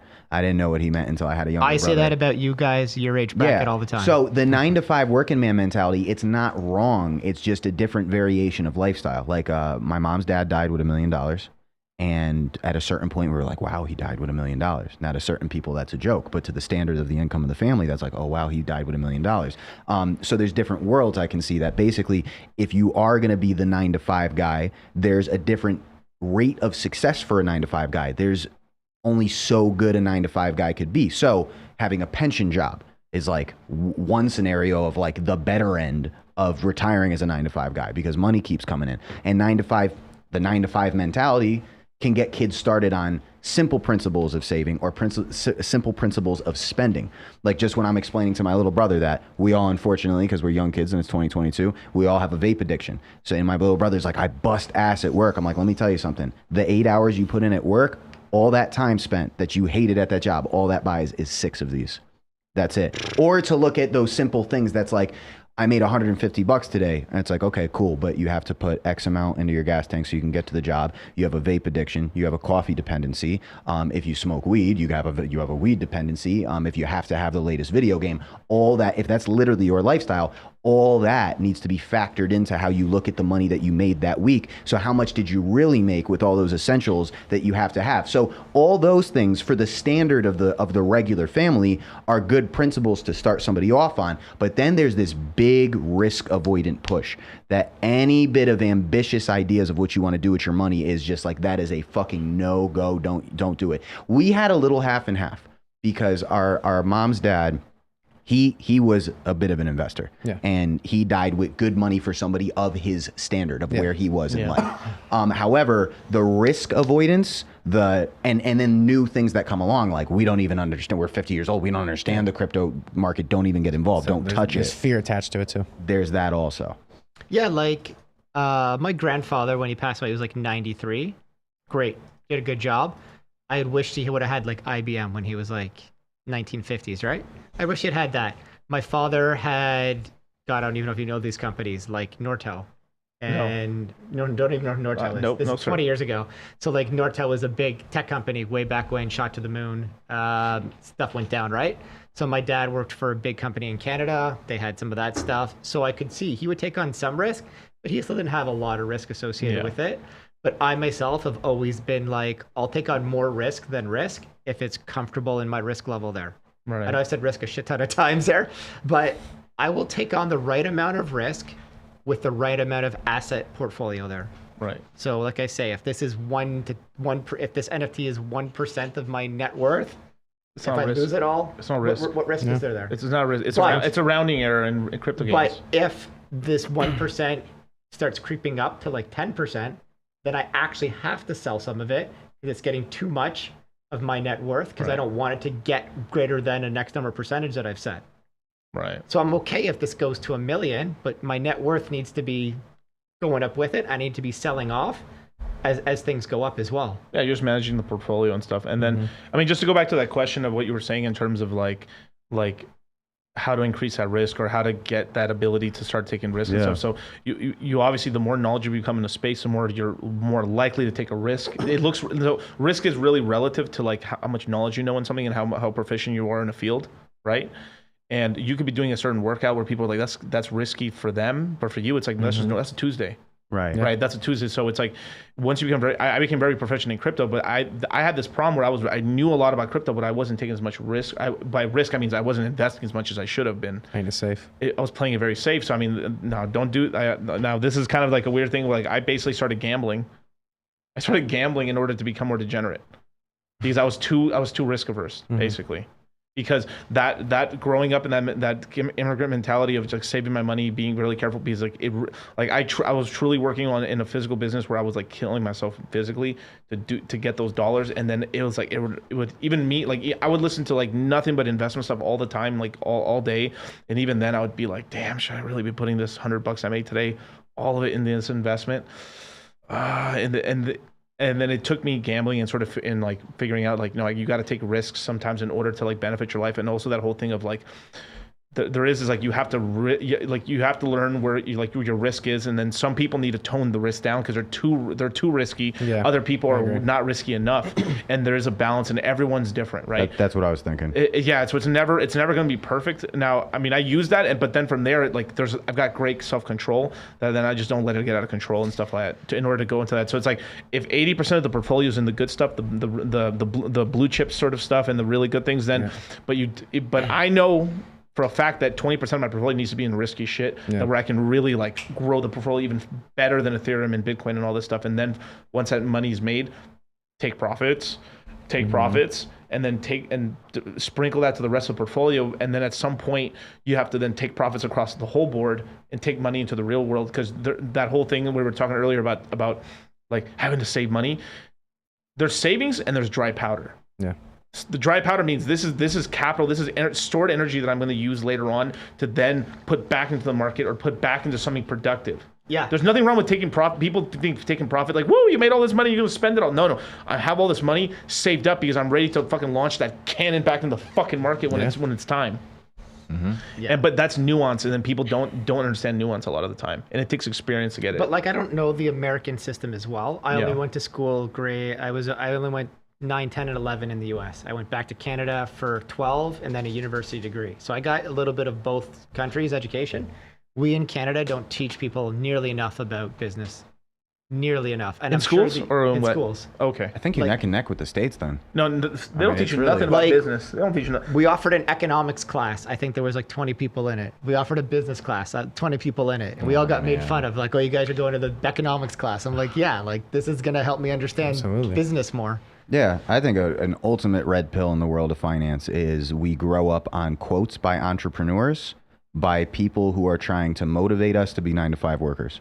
When I put that in a perspective, that is the most amazing thing in the world. My teachers, my parents, the authority figures who wanted to set me up for a 9-to-5 life would try to motivate me with quotes by entrepreneurs, kind of proving that they don't fully understand entrepreneurship. And then even our family, when we take great risk to get great reward, they're just fucking nervous and they think we're reckless as all fuck. But oftentimes they're the same people that quoted the people that took risk to achieve great success in the first place. Understand financial freedom. It's all backwards. It's as backwards as the red pill in relation to relationships, where you know, women say they want this, but they do this. There's the same exact shit in the finance world. There's something Andrew Tate said, which is like, if you see a nice card at a gas station, you don't think that guy's a teacher. Yeah. You think he's a drug dealer. Yeah. Or rock star. Yeah. Or something like. Like, how crazy is that? Like, we're teaching people to go to college, and now I think that it's somebody that broke the rules. It's someone that broke the rules. Yeah. Like, how fucked is that? It's like you're like society has laid this entire path out. If you follow that path, you get like a mediocre life. It's all fucking. Fuck that shit. Life is a fucking scam. I remember somebody asked me before, is like, why are you trying to make all this money? Because I'm trying to make all this money when my dick works. Yeah. Like, I was being like funny about it, but like it's true. Like, you want your money like when you're young. Like the peak thing is being young, fit, healthy, and in shape, and fucking paid, son. And enjoy life, dude. Enjoy life. Work till you're 65 and then be like, well, I earned the last 5 years of my life that may get cut short, or the last 10 years of my life that may get cut short. For what? Yeah. For what? My body's not working. My kids are growing up. Spend all my time at work instead of raising them and being around them. It's a complete fucking waste. And all this society will ever teach you is work for me, make me money. Okay, now you can relax for the last 5 years of your life and die. Yeah, no, it's up. a sin. And I don't know if you've ever thought about this, because I'm making the comparison between red pill and relationships is not all that different in principle from red pill and finance. I believe, and this might sound kind of a strange statement, but I believe that Robert Kiyosaki's book is like the rational male of finance. I think it's like the ultimate red pill book of finance, because if you're sort of aware in terms of like the financial realm, nowadays that book is almost, and this sounds crazy too because he's like a legend in that field, but that book is almost dated in the sense that by the time I read it, I appreciated it, but I already understood that you don't want to work for the man. That main message that there's more to life than working for the man was there. I understood that. But at the time, that was like the rational male of finance to certain people who have the same perspective as a lot of our relatives, and the people that raised us on the idea of working for the man are looking at that saying like, the only way to actually have real wealth is to operate outside of that system, that like just keeping my head down and making somebody else money, making my employer money. Like that was a crazy awakening for a lot of people. That's why when the you government doesn't want and that's unplugged. why when you think about it, it might seem kind of odd to certain people. They don't make the correlation when they see that Kiyosaki and Rollo Tomassi are boys, but into my mind, they're two sides of the same coin. Yeah. I mean, like The Wealthy Barber is a book from like the 90s. My dad gave that to me when I was a kid. Yeah. The Wealthy Barber? Yeah, when I was a kid, like 14, 15 or something like that. And I read it and I'm like, okay, I understand some of this, but like every kid in school should be taught how to do things, and nobody wants to teach them. So it's up to the parents. He's got a son, I've got two daughters. They're going to know how to run a business. They're going to know how to do finances. Right. What they do with that is up to them. But I will educate my kids as best as I can. Damn right. That's why it's so deep. They got a stranglehold on what these kids are learning, because not only do you have them in schools and you're force feeding them what you want to think, then at the same time, you have the father working, and then it's like, okay, cool, feminist movement, let's get women in the workforce.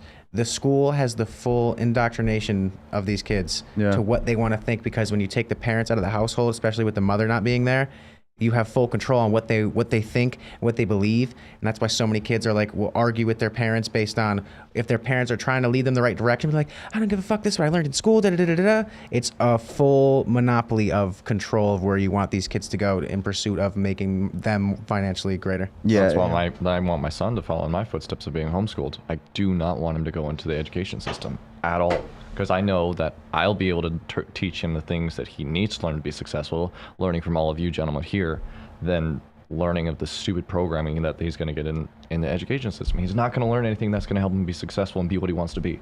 I want him to be what he wants to be.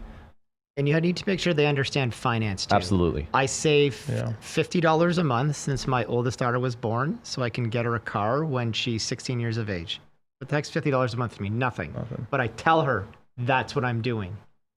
If I think you're fit enough to have a car and you understand everything, you got to pay for the insurance and gas. I'll get you whatever that's worth at that point in time. But I'm doing this for you, so I don't have to try to spring for something. Don't get me wrong, 10 years from now, that won't be a problem. But it's more the point of I'm long-term play. Yeah. It's a 16-year play on $50 a month. Yeah. And that's the kind of idea I've told her. She's 8. I'm like, what kind of car do you want? She's like, I want a truck. I'm like, you're getting like a VW Golf. Like, let's tone this down for a second here. But she understands what I'm doing. Yeah. So she says, how can I invest? So like, this is what Daddy has in Bitcoin. This is how Bitcoin kind of works. I've shown the video for kids and how it works. Right. And they understand what it is. Dad, what's my Bitcoin at? It's not great, girls, but don't worry, it'll get better. Yeah, that's an easy teaching tool for investment. That's crazy. What's $50 a month for 16 years of my kid's life? And that's easy for a child to grasp and be like, okay, I can understand how that works. How much do you have now, Dad? I have this much. How much do you have now? I have like. I wish more parents did that. Yeah. But there's a lot of people who parents would do that. They just don't know that. And how much discipline is that? $50 a month discipline to me? Like that was back when I was making like $50K a year. Yeah. Even then, it's not a big thing, but you need to have that vision down the line to be able to do that. We save a lot in Canada for my kids' education. I put a ton of money away. So that's fine. But it's little things like that they can comprehend at $50 a month, right? That's $600 a year at an 8% return. That's $12,000 in 10 years. Yeah. You're kind of lining that up. Damn, dude, your kids have had like you know that whole thing where like you have to play the cards you're dealt. Yeah. Your kids were born with like 3 kings. Yeah.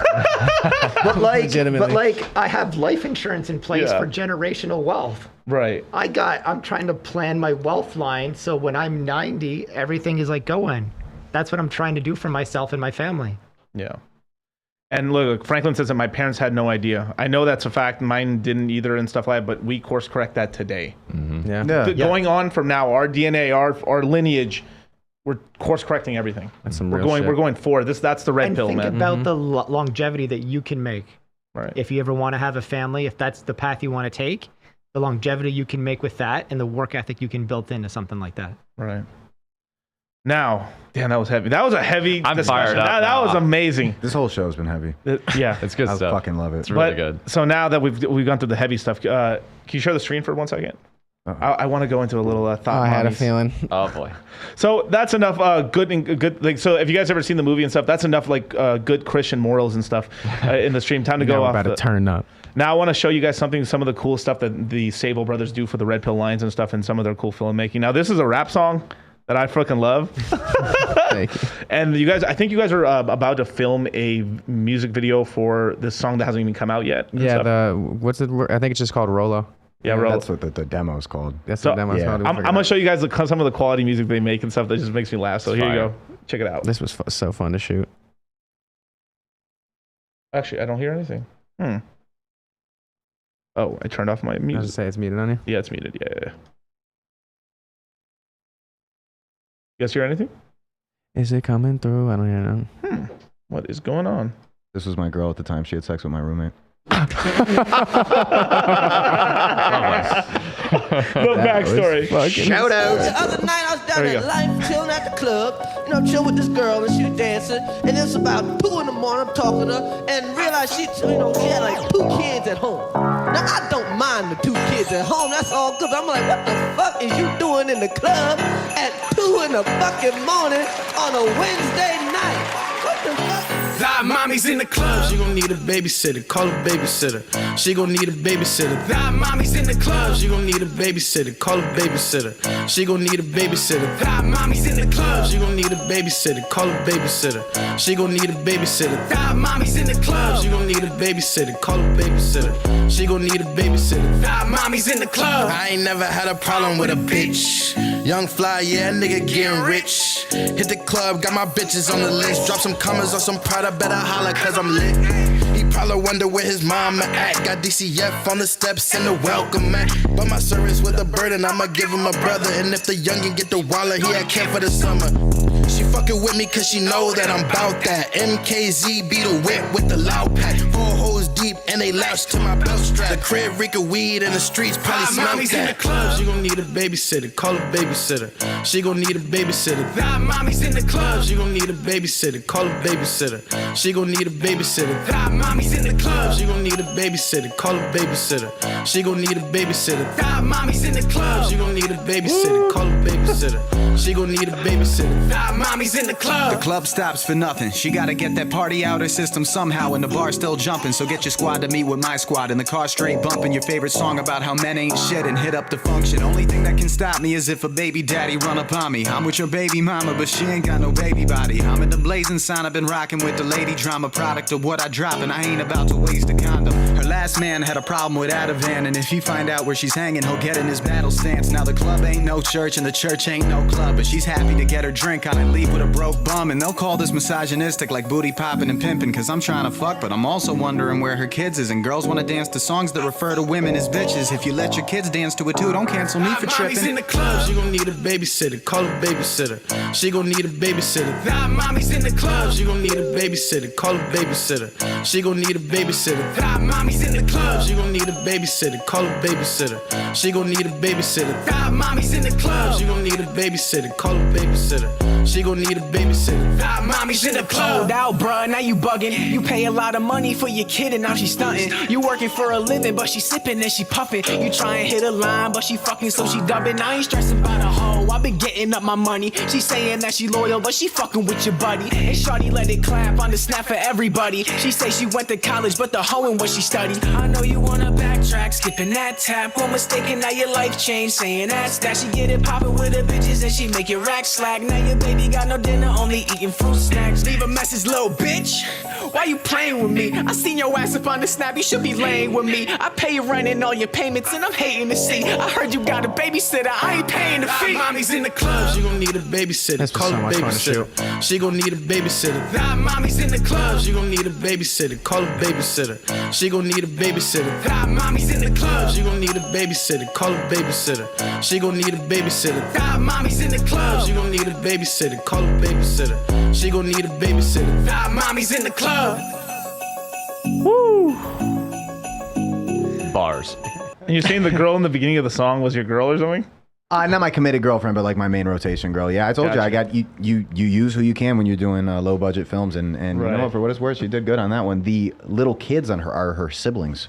And the family, what I loved about dating this girl is the family was so irresponsible. At the time, I used to do TV commercials for a sub company of Comcast, and they just completely said the hell with it with child labor laws. They were like, "Hey, we need an 8-year-old kid. We'll pay you extra if you can find him." And I'm like, "What the fuck am I supposed? Oh, you know what? I can actually get an 8-year-old." And I would just go to her family and be like, "Hey, I'm taking your youngest. I'm putting him in a commercial." They're like, "Okay." And I just take them, and then I asked her family, I'm like, "Hey, can I get the 8-year-old and the baby for a music video called Thought Mommies?" And they were like, "Well," and I'm like, "I'll get a McDonald's." And they were like, "Yeah, fuck it." Get a McDonald's. No, that was so much fun. Everybody in that video is somebody that's near and dear to me, so that was really fun. That's our first Did I little see sleeper Rage in hit. there? Rage is in there. I Yeah, saw everybody's in I there. saw him. That's awesome. Tim Dog. That was so much fun to make. Yeah, controversial. So, Rocky, what's next for the Red Pill Lions? So other than this, we are moving into a couple cool things. We just announced something called unlockable utilities. So based on increments of minting, we're going to have a lot of really cool utilities, and we've stepped up our merch production game. So we've printed a lot of the stuff that we've done, and we consider like merch and the cologne and stuff like that as like an appreciation thing because it's materialistic. It's not really like education or an experience. So for things like that, we're using a company now that's going to like very well print and deliver all our merch, whether it's duffel bags, gym bags, iPhone cases, a whole bunch of new broad shit that we can do. That's coming up next. And then a lot of new utilities we're doing right when we get back. The Kevin Samuels tribute utility. Shout out Kevin Samuels, RIP. We're going to buy a holder, a suit, and one that does not have one because, you know, is inspired by Kevin Samuels. Every man needs a suit. So we want to help a holder who does not have one yet get one because every man needs one. So that's going to be head to toe. Whatever they want. We're not going to be like, get this, get that. You walk in with us, whatever you want, head to toe. That's all you. Sheesh. And yeah, if you guys want to be a part of utilities like this, like Kobe coming out, we're going to enjoy the, when do you leave? Sunday night? Red Eye back Sunday night. Red Eye back Sunday night. Yeah, we're going to do a lot more utilities. And we like utility suggestions. We got a whole bunch of stuff that I can just list off, but go check out our website. But any utility suggestions you guys have, we love like the cold approach. The holders like thought of it with us. In our Discord, there's a utility suggestions channel. Any idea you got, if it's crazy, if it's small, let us know. And yeah, you guys can be a part of growing this community and like creating the things that the community experiences. So Austin, can you share my screen for 1 second? So you guys, right now you can mint one right now for 9% of an Ethereum. This is not going to last forever. They will at some point end the mint. Yep. And then from there, you will only be able to really get one on OpenSea. And I think the prices will more than likely be substantially higher just because of demand and stuff. So rule of three, you know, if you, I would just, I mean, obviously I can't tell you guys what you want to do with your own money, but I would think it'd be cool just to get one, just to be part of the community. But I always have a rule of three. I usually, if I get an NFT and I like it, I usually get 3 of them. And then 1 to profit on, 1 to hold long term, another one for the moon bag. Yeah, that's the way I treat it and stuff. And it's also if you get like 40, like this guy right here, remember when you are if you ever do try to take profits on NFTs with that many, it takes a while. Yeah. So it's something that takes a lot. It's like trying to sell 40 houses like individually. It takes a minute. That's why I always recommend the rule of 3. And we've taught this from the first ever crypto mindset course. We've talked about the rule of 3. Because it's an unmanageable sort of state where you're able to slowly, you can get out in time and stuff if you wanted to. Now, for me, I've got more than 3. So you guys kind of have to decide like what you, like that's the level of like risk where you want to take something and stuff like that. So yeah, like I think I'll always hold at least 10. Yeah. So like that's never going to drop, but I agree with what you're saying. You don't want to take on too much risk.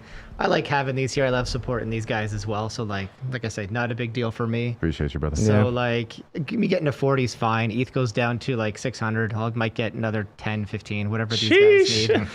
And, get a return and then you still get some utilities. Yeah. Plus, Yeah. I mean, like, I like hanging out with these guys. Like I said, it's been a few hours, but through the Discords and everything, it's been cool to see them. They know who I am. I know who they are. So it's really cool to just kind of be out and meet with them. It's like extended family, and I think it's important to use an NFT, something like an NFT, in your own way. And as we're coming to see, there are so many different creative ways you could use an NFT. And we've definitely used a creative angle to how we created our NFT. And when it all came together for me being in charge of the brand identity was when I was like, oh, we started a podcast as like an extra benefit. Yeah. And then it was like, no, we actually need to build this up so it's a podcast that people watch. It's one thing to say, here's your utility. You could be on a podcast that has 90 views. Or it's like, it's a real utility to actually take half a year, basically all of 2022, to build up a podcast that other Red Pill stars are on, that other influencers are on, and we take your questions, and from time to time, you can be on it, and you can be on the podcast. Then I realized that the NFT, at some point, we will halt the mint, and the content brand that was created out of the NFT, though, will stand forever. And it's a network in which we can kind of help each other, because I don't want to go to traditional casting. Yeah. I mean, we're always working on a film. I mean, we made a feature film by ourselves. Now About to make a horror movie. About to make a horror movie. We want to cast from the Discord, and we've done that. We're working on. We have a series where Captain Save-A-Ho is a real crime fighter that actually saves hoes.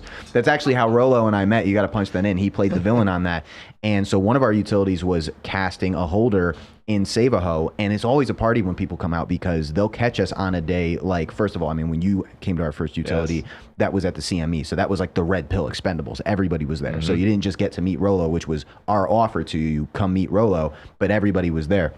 And then when we did Save-A-Ho, the holder came out on a day that Torsha was on set. Shout out Torsha. Thank you for mentioning me when you were on this program. Torsha was there. Lucario was there. Alpha Villains was there. And he's in an episode now that has everybody. So Hotep Jesus. Shout out Hotep BOA, Jesus was in it. Hotep, Yeah, you got to do a scene with Yeah, Hotep that was Jesus. fantastic. So it's definitely the network aspect of it is fantastic, and the content brand that's molded from the NFT will stand the test of time, I think, because we've got so many creative ideas, and we love when the holders are involved, and we really, like Kobe said, when we get in and we chop up ideas. I mean, the Sabos are ideas guys. Like when people throw good ideas our way, we're like, okay, we need to do it. And then we just do it. Yeah, and then That's we the just cool do it. part. We come up with, and coming up with utilities is fun, by the way. It's awesome. It's Yeah, really fun. and We the always come up with utilities, different the things. utilities continue when the mint closes. So that will add the value to your NFTs on OpenSea. Is if you want to be a part of these utilities, you have to buy it from the secondary market, which is from our holders. Yeah, and I will well, I don't know. Fuck it, I'll say it. We are going to be working with the Red Pill Lions to launch an NFT series on Pulse Chain. Breaking news. Sheesh. Wow. So shout out to our boys. That has been held. Shout out to our boys at Mintra. Hey, Shout out Mintra. Shout out to my boys at Mintra. So we're gonna be launching it on Mintra, but of course when Pulse Chain launches, that's what it could be a while So away. hyped. But breaking news. There you go. That was literal breaking you news. heard it here, folks. It's a cool thing, man. What it's turned into, and you got to look up and subscribe to the Red Pill Lions YouTube channel. I mean, we have so much content that it isn't just based around crypto, but it's what the NFT project birthed in a way, and it's what ties this network together. It's how we found so many of these people, and I actually like it better than in the stage that we're at right now, where that channel is growing rapidly, but it's still, I think we're just coming up on 5,000 subscribers. Views are doing decently, but it helped create a scenario where at the moment we're humbly not taking super chats. We don't have a Patreon. So if you bought an NFT while Ethereum was down, you spent the littlest bit of money back in May to have unlimited access to being the first to, we'll ask the guest. We'll ask the guest your podcast questions. You can be on the podcast. You can Street be interview in Save-A-Ho. questions. And then also we send our youngest brother out, Mark Savo goes out and does street interviews with our boy Richie B. And it's a cool way for people who always wanted to be the street interviewer that interviews girls, always wanted to star in a podcast, to have access to a podcast that already has an audience, or to sending questions to ask the girls when the boys hit the streets. So last time they went out, they actually went out with Big Mo from Fresh and Fit. He did They awesome. hit downtown Manhattan, Times Square, and we took holders' questions like, what should we ask the girls? And what should Big Mo ask the girls? And that's how we do it. So it all kind of Yeah, and then we also document all the utilities. So Kobe is about to have himself in the entire docuseries for our utilities, included with a whole bunch of other stuff we've done this past 2 months. So yeah, if you come out and you're a part of utility, you'll be on the channel guaranteed. And maybe we'll get to do a podcast and all the other cool stuff we do. And yeah, that was redpilllions.com, redpilllions.com. And the YouTube channel is Red Pill Lions. Whether you want to get a NFT or not, join the Discord just to check out the community. That's free, of course. The YouTube channel is free. There's no different perks, no patrons, no super chats. We prioritize our holders with everything we do as far as the YouTube channel and the content. I'm really happy with the content we put together. I never wanted to have a podcast. I don't enjoy my own point of view enough to want to be like, hey, I'm Savo and here's my hot take. But it was a nice excuse for me to jump into it. And the way I was able to jump into it was I only want to have guests on that spark my curiosity, people that I enjoy talking to. I get to bounce off a guest. So it's not just me being like, hey, I have all the answers, which I'm not that type of cat. I'm pretty transparent when it comes to the red pill shit. And it's been a lot of fun. So subscribe to the Red Pill Lions YouTube channel to check out the content that we're talking about. 2023 is coming up. Prioritize your finances, prioritize your game, get a rotation of bad bitches, and stake Hex. Sheesh. There we go, man. He's been spitting all day. Spitting and stuff, man. But yeah, all the links for our guests and stuff are going to be below in the description box and stuff for the Red Pill Lions and everything. And be sure to join the Citadel, as well as November 18th, Crypto Mindset Quarter 4 is out, man. Yeah. Goes on sales for only 5 days, and then the classes will start after Thanksgiving weekend. I mean, we're not going to launch it during Thanksgiving. You can't be doing that shit. But basically, the next Friday after that, that's when the course starts, and I can't wait. We got all kinds of fucking cool stuff right now that's going on. If you join the Citadel today, you might be able to join a fight club, maybe. There you go. I think we might reopen it. I'm gonna talk to Charlie tonight about reopening the group just for a little bit, because we have so few days before there's this fight club that's kind of going on that would, like, if you want to be a part of it, you have to be a part of the Citadel. So join up to the Citadel, and I'm gonna talk to Charlie tonight about reopening it maybe for a day or two, and that's about it, because we have to kind of get numbers down and like get into action and stuff with it and stuff. So to my guest to the left of me, man, Kobe, where can people follow you? Yeah, like I'm at 82 Kobe on Twitter, so that's kind of where any of this stuff here, what I post for this. I'm not big on social media here, so that's just only the place you can kind of find me there. I keep all my personal stuff personal. Yeah. But yeah, anywhere there's where you can find me, and I'm generally like just finance. Yep. Big into crypto, big into macro, and then supporting the guys I have in front of me here. Beautiful. I appreciate and Rocky? you, brother. On Instagram, I am RockySavo51. On Twitter, I am the Red Pill Lions NFT. RedPillLions.com. Our YouTube for our music is called The Fellas, and I got an album coming out in November. And yeah, that's about it. Asher, the White Devil. Well, you can find me on Instagram, ThunderGod312. That's Find me on Instagram. You might be able to find him at your bitch's crib. Probably there. Same handle on Twitter. If you're looking for a voice actor, I do narration for audiobooks. I'm working for Afi Kingdom right now. Shout out to Afi. Yeah, I'm happy to answer any questions you have for the Red Pill Lions Discord. I'm on there all day. Any questions, please reach out to me. I'm happy to help. Beautiful. And sir, I'm sorry I've been so mic dominant. I'm thrilled to be here with you, Miguel. I got to rattle off a lot of shit here because we have our hands in so many different things. We have a sitcom where Captain Savaho is a real person. That's called The Adventures of Savaho, and every episode has a different Red Pill guest star. The latest one that's coming out in the beginning of 2023 has like 8+ Red Pill influencers. We went for like the Expendables episode that has everybody, but episode 2 has Rollo Tomasi. Episode 3 is Donovan Sharp. Next one. You'll really see that a lot of your favorite Red Pill content creators are actually phenomenal actors. They're hysterical. Our music page is The Fellas. If you want to hear that song, that's The Fellas Thought Mommies. Kind of a little like Red Pill controversial music. We have a feature film. My 3 brothers and I made a movie about our life story. That's called The Opener. That's free online. That's on The Fellas channel. You just put in Kevin Savo, The Opener. You could peep the trailers. And Red Pill Lions, the YouTube channel, is my main priority right now. We bring on Red Pill guests, and we really just kick it. The value comes from kicking it with people, keeping it comfortable, not being too Red Pill extreme or crazy, just kicking it with Red Pill content creators, letting it flow. And all the discussion you want to hear comes out, but it comes out in a natural way where we're just kicking it. And if you come out to a utility, you'll see I'm thankful that I've kind of been welcomed into this community because I've had nothing but positive experiences. And usually when we step out, the all-star cast is around us. Just this weekend, if BOA makes it, BOA will be with us. Afi Kingdom will be with us. Red Pill Thor is coming out with our boy Glenn. And like I said, throughout the process of doing Save a Ho 4, we got to kick it with everybody. That episode stars Tori Grow, Stevie Knight from the Night Talk channel and the Stevie Knight Music channel. Mr. Lucario came out, and he's also on our podcast. Real briefly, I'll just say I had a real aim to make sure I made something that I would watch if I wasn't me. So therefore, we did not make the Red Pill Lines channel about, hey, it's the three brothers. Here's what I'm doing today. It's like, fuck that. If I was watching these three brothers, I'd be like, who the fuck are these guys? I never heard of them. So we never bring on, you know, Joe Schmo from the fucking block just because it'd be cute to do a podcast. We try to make sure that every one of our guests is it's all for the holders, man. Is a popular influencer, and in many cases, people that have never been on a podcast, like Big Mo.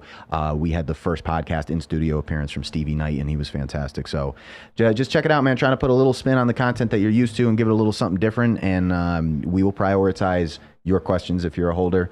Thanks so much for having me, Miguel. Hey, really. Yeah, Miguel, Thank you. Awesome, Thank you very much. No problem, man. And actually, tomorrow I'm having another stream at 2 p.m. Pacific Standard Time with RG3, the pirate, and stuff. It's going to be a Hex-specific episode tomorrow, so thank you so much, you guys. And we're out, Austin. Peace. Moon Gang.